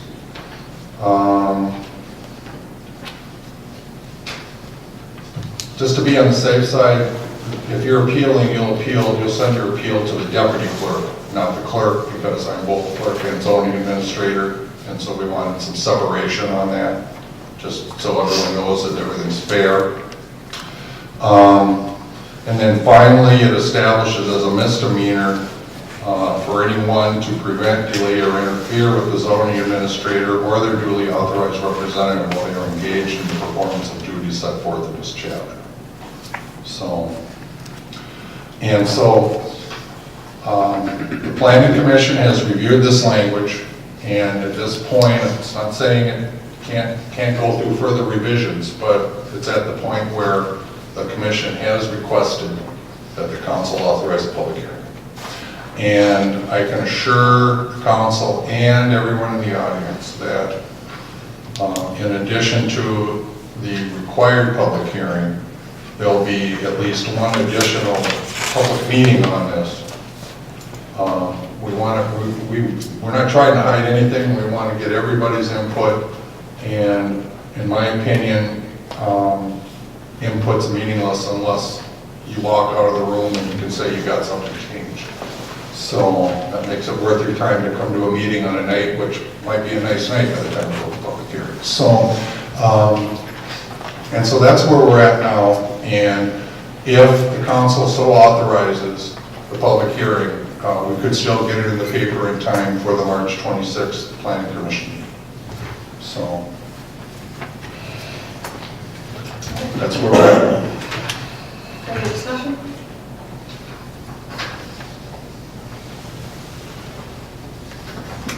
Is there a motion then to allow public hearing? I'll make a motion to approve a public hearing. I'll second that. Ben? Aye. Lloyd? Aye. I'll vote aye, and Jill? Aye. Motion passes 4-1, Lloyd being absent. Okay, the last thing I have is accelerating the city engineer interviews. The council pushed that back to the end of April because in case we hired someone from the outside for public works director, the council wanted to give that individual a little time in the office, become acclimated, and be able to participate in a meaningful way during those interviews.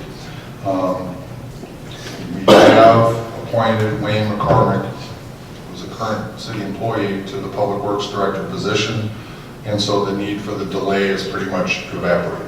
And so I wanted to bring this to the council's attention in case they wanted to accelerate those interviews. So I think it's a great idea. And we're currently at April 30th? Correct. Tomorrow. It might be tough. And we can't do it after attorneys for two reasons. One, there's planning commission meeting, and two, if you're doing attorneys and engineers, you can leave your brain dead. So Next council meeting is April 9th. I could try to, how about the day after? I don't know, what the Tuesday is, there, I don't know if there's the buildings in use on the Tuesday. Fire? The fire. Fire, okay, at 6:30? Yep. Okay. Or sooner, just 6:30. Which day? Any Tuesday? April 3rd. 6:30, we'd have to be here. No, we're talking, I Well, think he was talking the 10th, because he was talking the day after the, After the council? I was thinking March 27th. Tuesday. Oh, That one you can have it. Yeah. okay. You're gonna be competing with the feed program, though. What are they here from when to when? They're usually out here by between 7 and 7:30-ish, but you can usually nudge them out a little quicker sometimes, but They start at 4, right? Yeah, at least 4. Well, we could do the interviews at City Hall for that, couldn't we? Do I have room? Yeah. Yeah. That'd be an open meeting. It's an open meeting to the public too. Yeah, well, it seemed like when we I mean, did. it's only one firm that's in at a time, I guess. Right. Exactly, so. Right. Mhm. That's fine. And when you had those chairs lined up for the council candidates, I mean, it was roomy. It was roomy, yeah. Yeah, if you can sign up and they can agree to it. Yeah, Yeah, I think we should try for the 27th, Starting at what time? same time we're starting which is 3:30. 3:30? the, 3:30?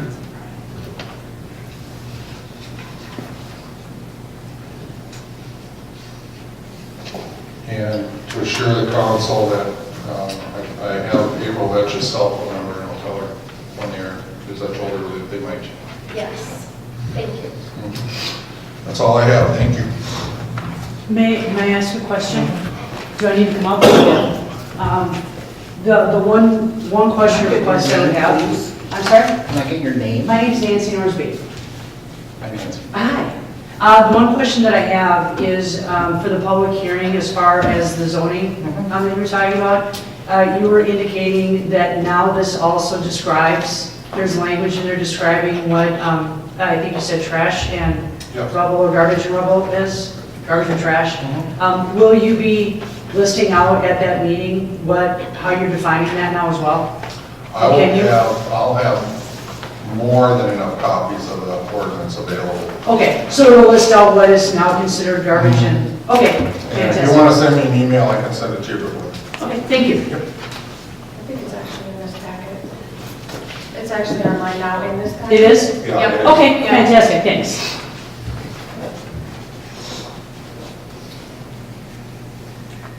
Okay, we're moving on to Public Works. I guess I do that one too. Again, I already announced that Wayne McCormick, who is our chief operator of the wastewater treatment plant, was selected by the council to succeed Sean as our new public works director. I think he's on the payroll in that position as of now. It's the beauty of hiring internally, you don't need to give a 2-week notice. So, we do need to discuss, the council needs to discuss hiring Wayne's replacement. So we don't have to hire that same, that title was given to him because. No, certainly that's. We could just, why can't we just use some of those that we had left over from before and see if there's anybody in there that would qualify? Operator one. Yeah, operator one, yeah. We could, but I suspect that they would be taking a pay cut at that point to come here. And so. See, that would save the city money and also give a chance for these guys to do it the way they want to train. Right. But I think you need a B wastewater license and a. Operator one. No, No? not for Wayne's current position. Okay. Well, I mean, if the council so directs, I can contact those that were not chosen. And, We're not for the public works director. no, this is to replace Wayne To replace Wayne. as an operator at the plant. Wait, are you talking about reaching out to the other candidates for the public works director position? Or are you talking about reaching out to our own Public Works? Well, when we hired James, then we. Is that what, you're referring Yeah. to James's other Yeah. applicant pool? Okay. Okay, just for clarification. Yeah, so when you refer to pay cut, it's Okay. not for the public works director Okay. applicants, it's for James's. Okay. applicant. I mean, this would save time. Yeah, I mean, That's 2 different positions. Okay, Correct. Maintenance and operator. Right. Wayne's position that is open right now is currently labeled as a utility field maintenance operator. Minimum of 5 years of related experience, associated degree or 2 years technical degree, a combination of educational and equivalent experience related to water and wastewater treatment. Maintenance may be considered a Class C wastewater License issued by the Minnesota Department of Health, a Class C wastewater treatment license issued by Minnesota Pollution Control Agency, valid state of Minnesota commercial driver's license with air brakes and taper endorsement, and effective working knowledge related to the operation, maintenance, and safety practices of public works utilities. That is the job qualification as it is right now for Wayne. Right. So, Do you want to hire with that, or what Jason said? Or the lower wage thing in the city. you would have to change the job. Right. And then just change it to operator or maintenance. Operator one? Operator one is, doesn't work under Danny at the plant.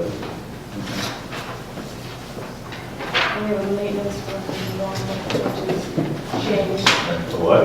James is currently a maintenance worker one. He's maintenance worker. Yes.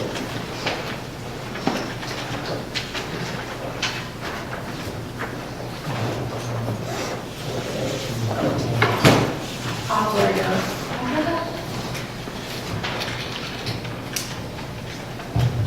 You guys have any discussion on it? On how you want to proceed?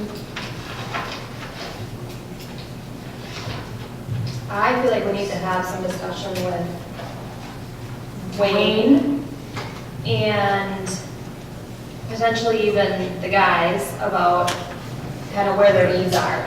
Could we hire an operator one, and would that fulfill everything that Wayne had two of them right done? there. I know, but I'm trying to. They're determine if maintenance this is- workers. They're They're not maintenance. operators. Yeah, so we That's two also need to different talk to Perhaps Danny. after that discussion, you could authorize the personnel committee to give you direction on that.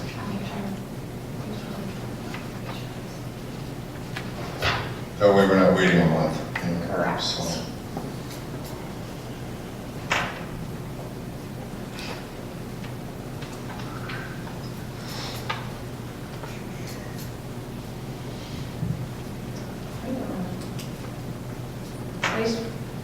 Wastewater treatment operator one, correct? Yeah.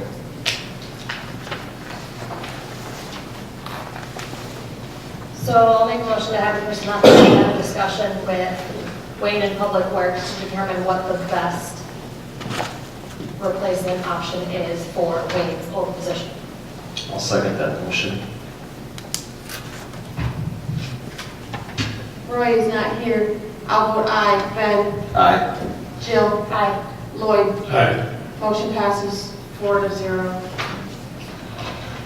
And then it's this time of year where the council authorizes hiring seasonal public works. And Just hold on. I think on that last resolution, you also want to authorize the personnel committee to direct Dale to take the appropriate action that you want. You just authorize the discussion. Right. There's to be action after that. Yeah, I thought Jill had that in there. I don't think so. I probably should have had it in there after I finished, but. Yes, and to give Dale direction Proceed in the to hiring proceed in the process. hiring process of wage replacement. To determine whether it's the field operator or wastewater operator one, correct? Yeah.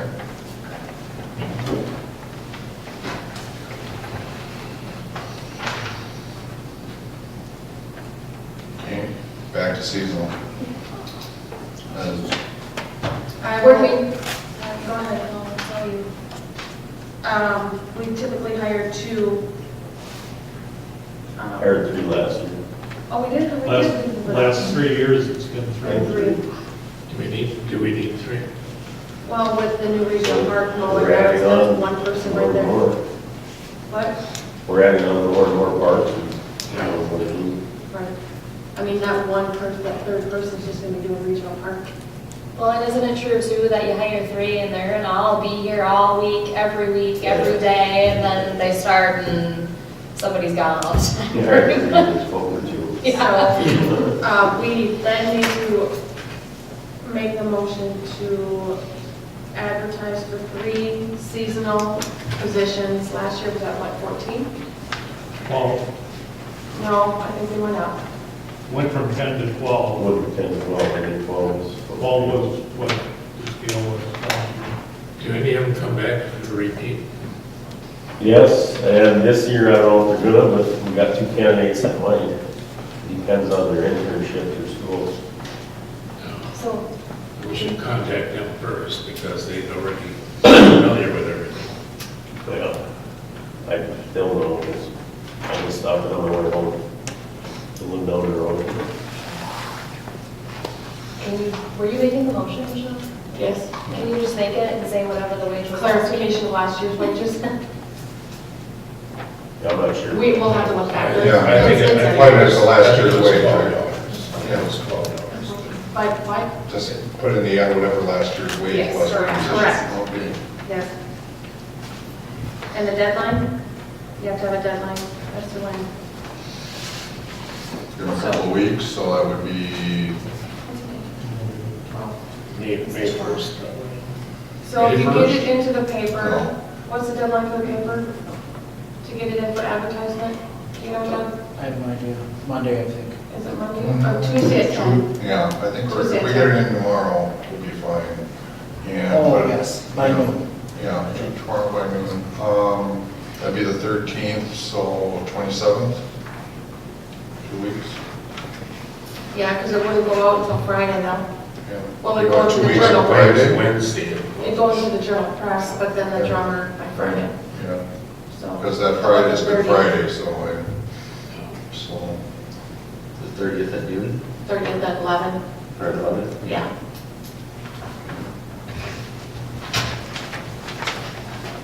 So that was the motion then, and it was seconded? I go. I'll second. Okay. Jill? Aye. I'll vote aye. Lloyd? Aye. Roy's gone, and Ben? Aye. Motion passes 4-0. No, thank you.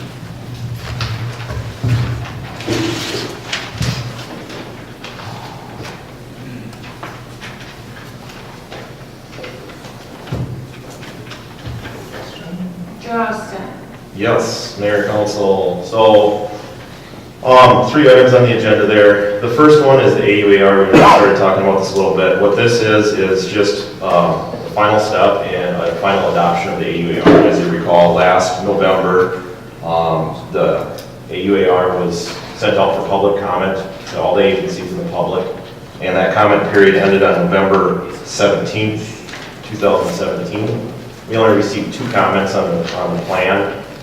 There were comments from the MPCA and from the SHPO office, State Historical Preservation Office. Both comments were insignificant. They related to, the SHPO comment was just related to a recommendation that Phase 1 cultural resources investigation be done for each individual project as development occurs. So if the development comes in, the developer should do a Phase 1 cultural resource review on that particular project. The MPCA's comments were related to just basic putting mufflers on construction equipment, so we just added that in there as a statement. A comment about the northeast and east areas of the study area being highly sensitive to groundwater pollution, and that's related to pretty much the soils in the area being a little bit more of a sandy soil. And then a statement about no wetland impacts without a permit, which obviously is a requirement. EUAR, and then just a statement that there's contaminated soils in the area of controlling contamination, which anytime you're doing a project, there's always that risk and that possibility, and if you encounter any contaminated soils, you have to follow state requirements on that. So really there was nothing significant about the comments. We made a couple minor edits to the document just to include some statements about those 2 things, and resent it out to all the agencies. They have 10 days to file an objection. They filed no objection, so therefore the final step is for the city to pass the resolution, which makes the document in effect. So then once council adopts the resolution, we publish it in the Environmental Quality Board as an informational item to the agencies. So, there's really no additional work beyond this. I don't see any reason why council would go ahead and pass the resolution. This is the final step. So if you have any questions, I can certainly try and answer them. What's the cost on there? The cost of doing this right here for publishing the resolution, there is no cost for that.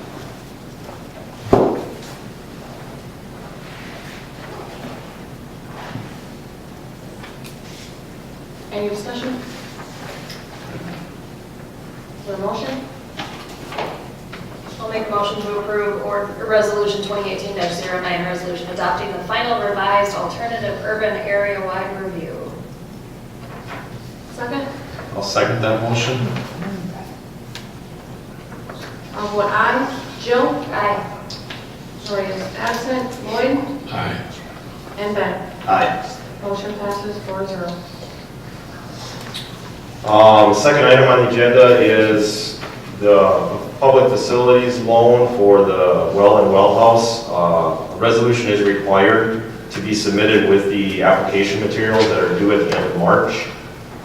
Just a little bit of a quick update for you on the well and well house. The test well has been completed and drilled and test pumped.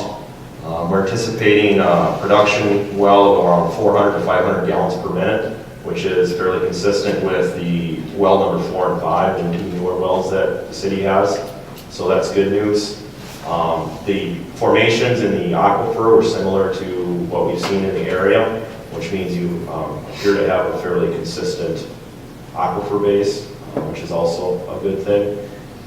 We would see that that site could potentially utilize up to the one new well that's being proposed now and 2 additional wells in the future. The site is large enough that you could spread those wells out on that site as demand increases. Obviously, that's a long, long ways out.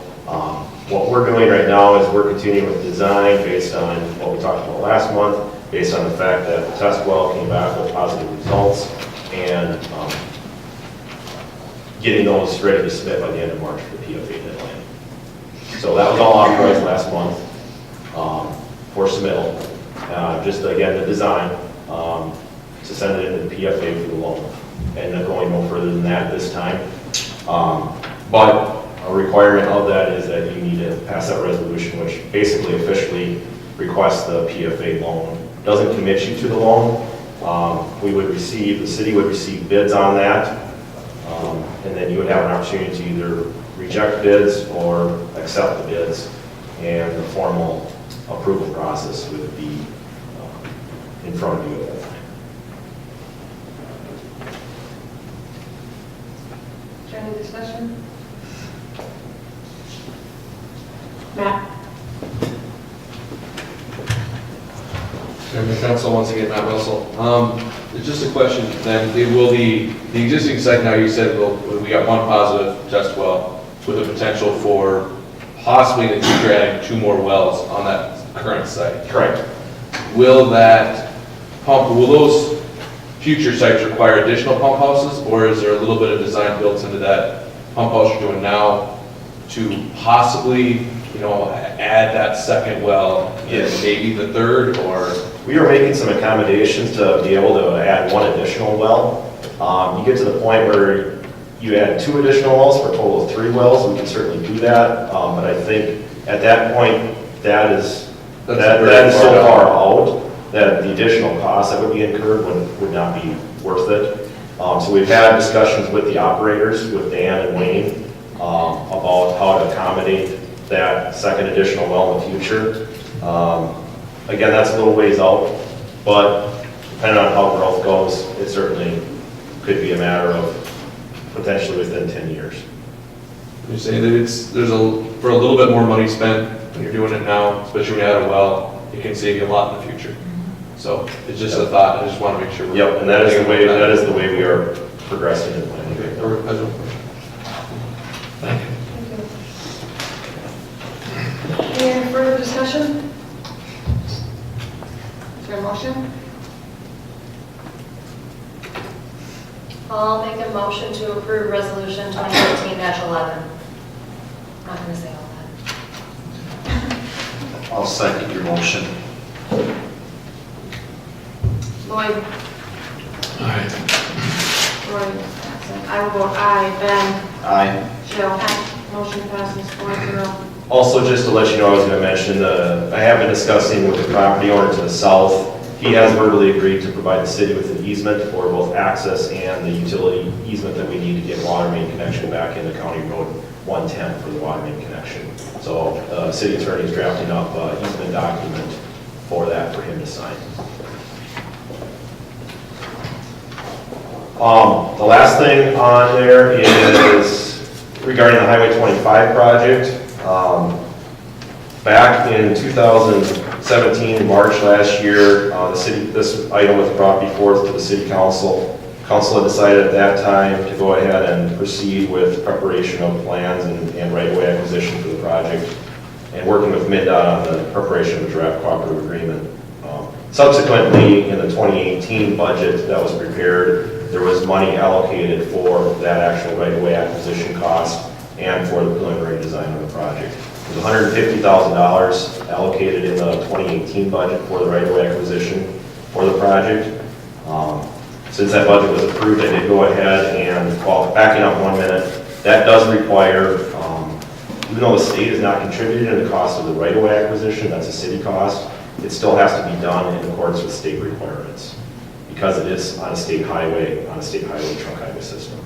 So there's very specific requirements that are required for that, regarding the appraisal process, regarding the notification process, regarding what you can pay for the property, and all of that stuff. So it's been our experience that it works well to obtain the services of somebody that's specialized in this area. They're very good at right-of-way acquisition. They know all the laws and rules, and they know the documentation requirements that go along with that. So in the case that the city gets audited, all of that information is properly documented. As well as they're good at negotiating with the property owners on the city's behalf, making sure that everybody's treated fairly in the process. So I did obtain 2 proposals from 2 different firms that specialize in this. Wilson Development Services is the firm that provided the lowest quote. Their proposal that's in here is based on a time and material basis with a maximum not to exceed cost of $41,000. That also includes the appraisal services from Lindstrom Appraisals in the amount of $15,000. So it breaks down to $26,000 not to exceed fee from Wilson and $15,000 for Lindstrom Appraisals. The project, as you mentioned, is not slated for construction until 2019. It is recommended that we do allow for about a year for right-of-way acquisition in the event that a settlement can't be made, and the city would have to go down the process of eminent domain. That is a fairly lengthy process that can drag out. That being said, your discussion about wanting to hold off on this until the decision is made on the RFP for the engineering services, you move that up. I don't know that that's a big deal to go ahead, and if you feel more comfortable holding off and until next month on this. However, it needs to be done no matter what. So it is a contract with them. So I guess that's what I have to offer. I can go into more detail on the right-of-way acquisition, but I'm not sure that that's needed, but I can certainly answer questions if you have them. But if we let the state do the project, we wouldn't have no cost at all. If the state did the project, then you wouldn't get a trail. And you wouldn't get the city utilities replaced underneath the sewer and water. Well, they do that because if they tear them up, they would. No. The state's project that they're doing south of there is resurfacing only. They would not add the trail in, and they would not do any of the city utilities. And therefore, they wouldn't do any right-of-way acquisition. And then what's your share of the cost? My cost, there is no, the Wilson Development they do the acquisition and the right-of-way.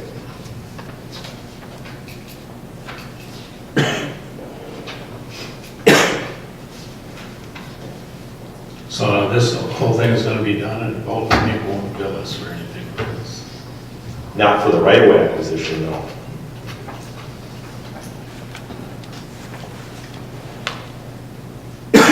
Any more discussion? Motion? There would be, once the right-of-way acquisition, there would be somebody would need to do the legal descriptions for it. That would be a cost. That is not in here. So somebody would have to write the legals for it. Legal descriptions for each property. Would that be the engineering or the attorney? That typically is the engineer, and then the attorney who drafts the attorney is involved in that as well, yes. So. But There would be a charge for that. There would be a charge for the writing of the legals, yes, that's correct. But if we were to switch, so if we were to approve this today, we switch an engineering firm, the new engineering firm would write that out regardless. You know what I mean? Like, it's gonna be done, whether it's Bolton and Bank or the new Or whoever. engineering firm. That's correct. Yep. And we would not do that until we get down and, you know, you're gonna have your decision made well before we get to that point. Any other discussion? Is there a motion then to proceed? I'll make a motion to proceed with Wilson Development Services on the Trunk Highway 25 project for the right-of-way acquisitions. For a second? I'll second that. I will go aye. Ben? Aye. Jill? Aye. Lloyd? No. Motion passes 3 to 1.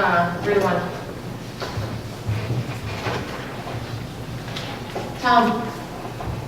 Thank you, Madam Mayor, Council. A couple of quick things here. Try to tie up some of these outstanding annexations. The first one, ordinance 2018-04, deals with the wastewater treatment ponds. It's an annexation from Woodland Township to Wright County. As you may recall, we have been working to resolve both these annexations through the orderly annexation agreements that are on file with, this one is Woodland Township, the other one will be Marysville Township, with little cooperation from either township. After discussions through various avenues and finally a formal discussion with members at the Office of Administrative Hearings, we can just simply, and also some help from Mr. Dale Powers, we can just simply go ahead and push these through considering that they're city-owned land. And we can go ahead and approve the ordinances without need of consent from the township. So the first one is approval of the annexation of the wastewater ponds that are currently residing in Woodland Township. This resolution, it just sort of sets forth the legal descriptions of the property, discusses the procedures. There is a small charge to the Office of Administrative Hearings, which is $5 per acre. I don't know the precise acreage here, but it's minimal. And so that charge would have to be paid by the city. Otherwise, because it's municipal-owned property, it's tax exempt.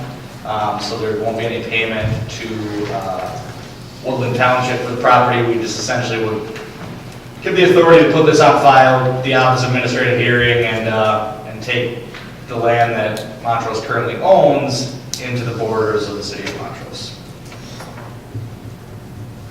You can see there, it kind of sets out where that is and whatnot. I'm happy to answer any questions about the wastewater plans. Otherwise, just need a motion to move forward with this. Is there any discussion on this? A motion? I'll make a motion to approve ordinance 2018-04. I'll second it. I'll vote aye. Ben? Aye. Jill? Aye. Lloyd? Aye. Motion passes 4-0. All right, thank you, Madam Mayor and City Council. Ordinance 2018-05, same thing. This is that little sliver of property that we have been dealing with for a while. This is the one that caused a lot of back and forth in Marysville as we were trying to work out our orderly annexation agreement. With that hitting a stalemate, we're just going to go ahead and proceed because the orderly annexation on file is no longer valid, and approve the annexation of, you can see on the map there, that very small sliver of land that was granted to the city of Montrose. And we will just simply do the property back that we own. Sorry. Just need a motion. Any Michelle, where's that property at? that he's talking about. It's, you know, it's behind the building, so everybody. It's the little teeny sliver behind Herzog's. So this is the original park here. Actually, council, we would need to, I apologize, I didn't see this, we would need to actually amend this map. The area in the map that's listed as the subject property is actually, as I understand it, that's the property that was given to them. That was given to the Herzogs. That property is in the city boundaries of the city of Montrose. The area that we would actually be annexing is much smaller. It is correct in the legal description. Yeah, it's accurate in the legal description. We would just need to change this map. It's not that property that's outlined on there. It's actually that little line right below that property. There's a sliver of the corner that would be what we'd be annexing. And as I said, the ordinance itself should have the correct legal, and we'll verify that before submitting it to the OAH. But that's the property that the city currently owns that was in the land swap with the Herzogs, and that is the property that we'd be annexing. It would be the smaller sliver that you can hardly even see on that map. So I guess with that amendment, with the authority to amend this before submitting it, I would just ask that you pass the ordinance. Were you in the process? I'll make a motion to accept resolution 2018-05, or ordinance, sorry, as amended. For a second? I'll second it.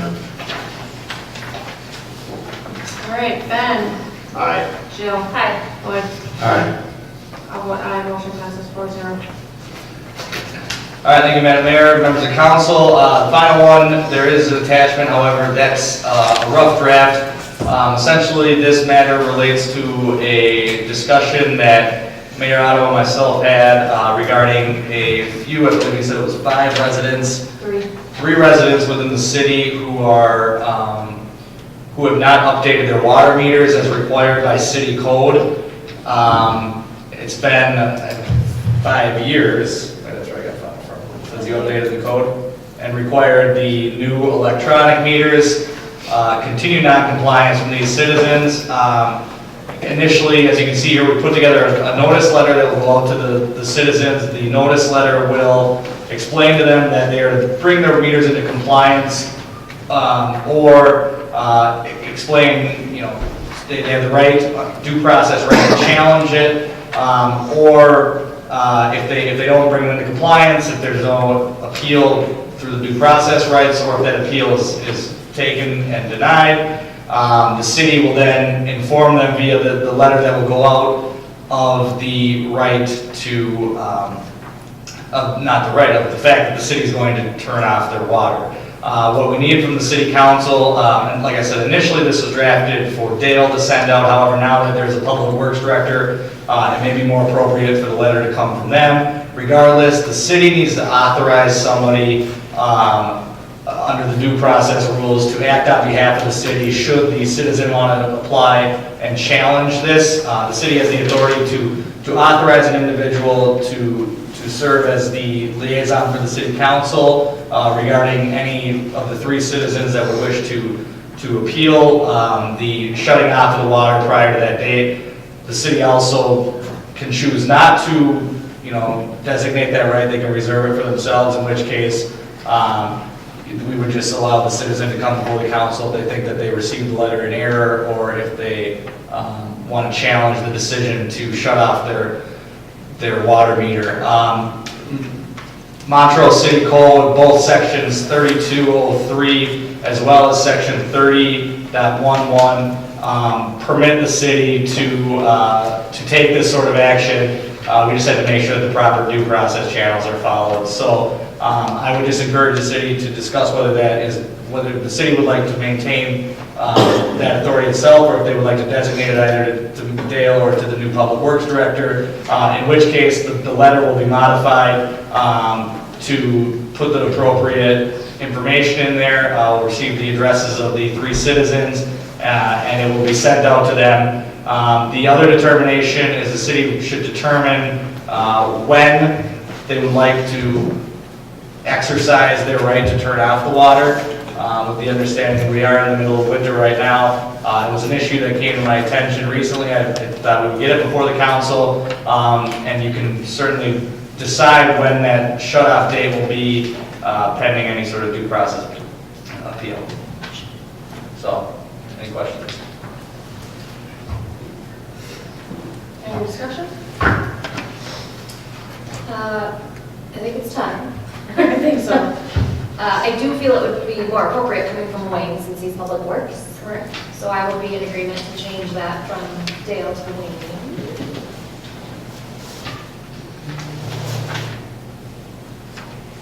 And when to send the letter out? Right. First of the month? When can water legally be shut off? Anytime. No. Unless it provides heat. Providing your needs. Probably about April or May. probably. No, unless it is a heat source, and it is not a heat source. So. Correct? Tom? Correct, yeah, you said to provide appropriate notice and allow them the opportunity to. But if it's their heat source, is there months when you can and cannot do that? Yeah, for the heat source, there's a cold weather rule, and I can find that for you, I don't have it off the top of my head. But yes, you can't turn off their heat in the middle of winter. But we're dealing with water. Yeah, I would say on the first day of business after the heat, after that rule, we send a letter out to them. I mean, do we know if these property owners have hot water heat? No, I don't think so. Well, then I guess do it right away. Well, we would need to provide at least 20 days, I'm generally say maybe a month notice. No, I'm saying for sending the letter out. Oh. Yes, no, I know there is due process for turning off utilities, but I'm saying for getting the letter drafted and then sent out, I would say would. For the record, the Minnesota cold weather rule runs from October 15th to April 15th. Okay. So if we send it out, just to be safe, if we send it out by the end of the week, so March 16th, 30 days would then be April 15th. So either way, We're within that we time. be within that compliance. Okay.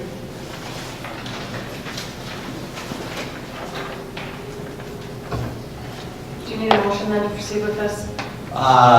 Yeah, motion to proceed with sending a letter and authorizing Wayne to act on behalf of the city with regards to the water shut off. Is that what you did? That. Is there a second? Who made the motion? I'll second it. Jill made the I made motion. that motion. Lloyd seconds it. Jill? Aye. Lloyd? Aye. I'll vote aye. Ben? Aye. Motion passes 4-0.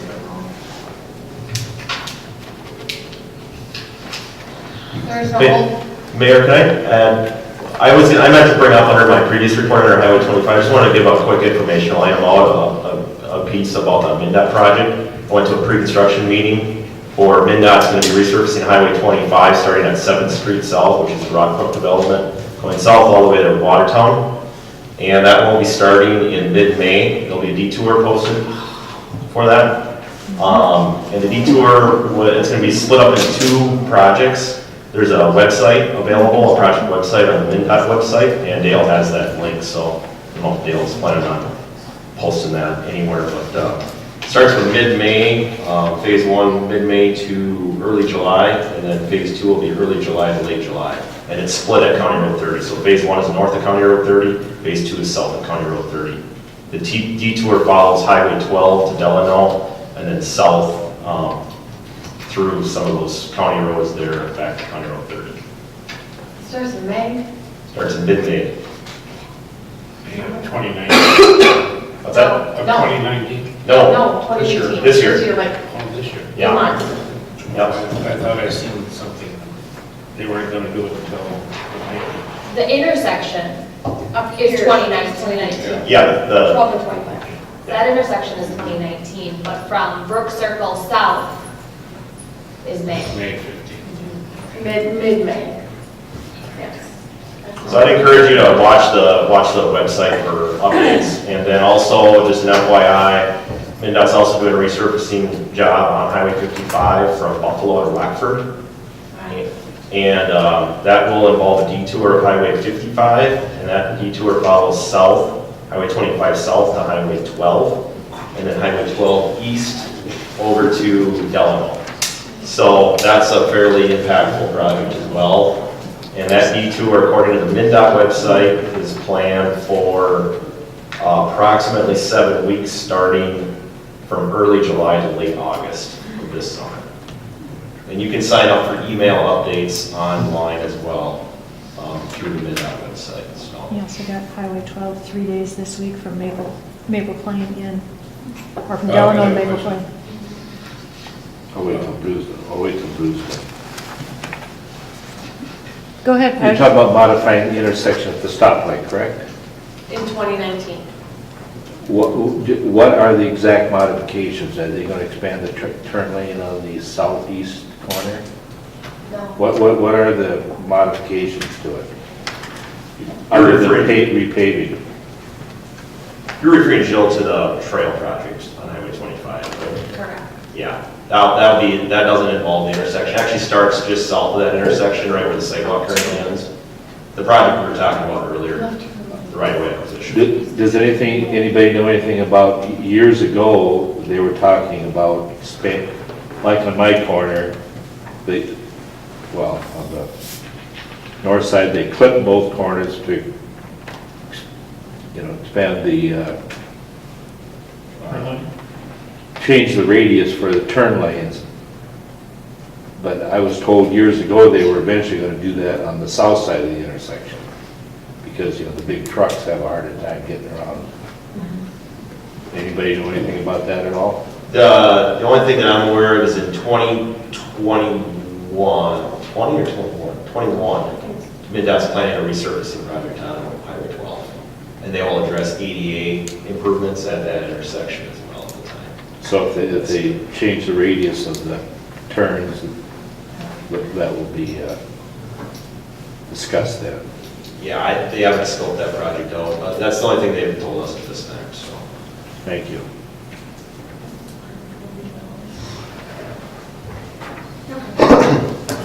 Yeah. Upcoming meetings, planning and zoning is March 26th with a public hearing, hopefully to be at that time as well, 7 o'clock. Special council meeting for attorneys is March 26th at 3:30, and Park and Rec is April 2nd, 5:30 City Hall. And now the engineering interviews are on the 27th. Potentially, correct. Acknowledgements, we have Fire Chief Kevin Triplett to Firefighter Steve, how do you pronounce his last name? Schmoll. For his 2 years, 2 months of service to the Montrose Fire Department. I want to also acknowledge, I believe it's Alina Anderson, for all of her donation to Park and Rec for Easter egg stuff. It's pretty minimal this month. I want to acknowledge all the citizens that came out for the 2 fish fries that we had. Very good turnouts, very happy. Thank you very much. We will be using that money here, hopefully for some fireworks this year. So we decided as a board that we're going to do fireworks this year, not knowing yet if it's going to continue. So we as a board did decide to do fireworks. We've got, working on getting the activities planned with the jump houses, the kids tractor pull, the Gopher State Pullers. We have 3 bands this year. The Sunshine, that 70s Sunshine Band, I believe, is right. It's Saturday or Friday night. Diamondback on Saturday, and then it was country. I don't remember who's on Sunday. So Do you guys get a lot of good turnout, a lot of people? we got a few new people, not as many as we were hoping for, but we did get some new people there, so hopefully, spark up some new activities. I have one more acknowledgement that I missed, and it's to Pat Blue for turning on the lights at Carver Field all winter long during, but I didn't have to go do that. Off and on every day, 7 days a week from 4 to 10, so thank you for doing that. And the fire department, public works. And Public Works for flooding. And fire And the fire department. Everyone. You guys. I'd like to thank everybody that showed up tonight. And all your inputs, thank you. Questions? This might have been a hand back here. I got a question. Oh, sorry, hi. Hi, you guys got in the car show? No, they're having a car show. He's reaching out, polling right now to find out if it's going to be Friday night or Saturday. Looking at doing like 4 or 5 hour show. So. Can I add something to that? The reason your car show on Saturdays don't work out, that's when we go. Yep, and he's very well aware of that. And that you probably triple or more your cars if you have it on Friday night. Well, that's something that the gentleman who is in charge of the car show, that is his decision to make, and he,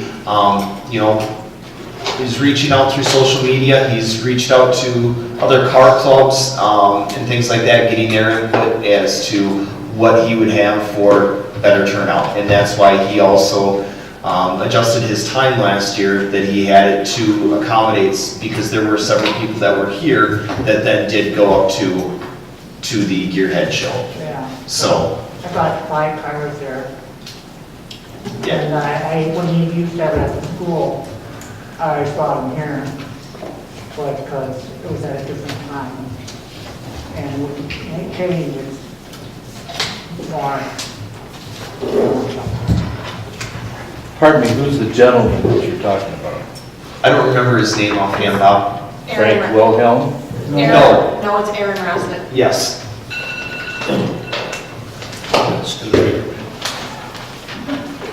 Anything else? I'd like to acknowledge the candidates that applied for the public works position and those that showed up for the interviews. Interviews for public works or the interviews for? Both. Oh, good idea. Good idea. Good think of that. The public works interviews along with, I guess, yeah, the public works interviews as well. Motion to adjourn? I'll second your motion. Okay, all in favor? Aye. Any opposed? Motion passes 4-0.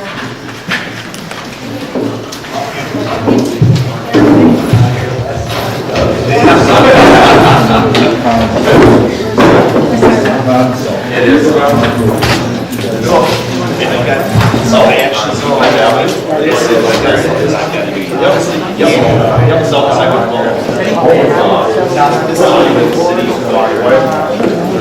Evan, I'm sorry, I do have something for you that I need to get to. But it's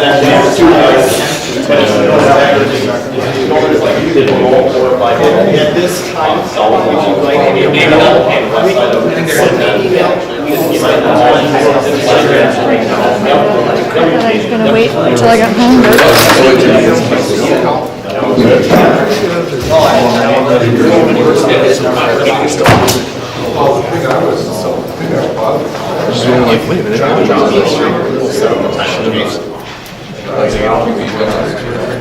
No, that's here.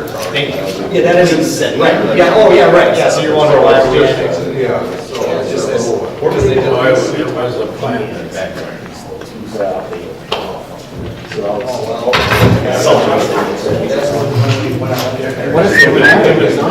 Michelle.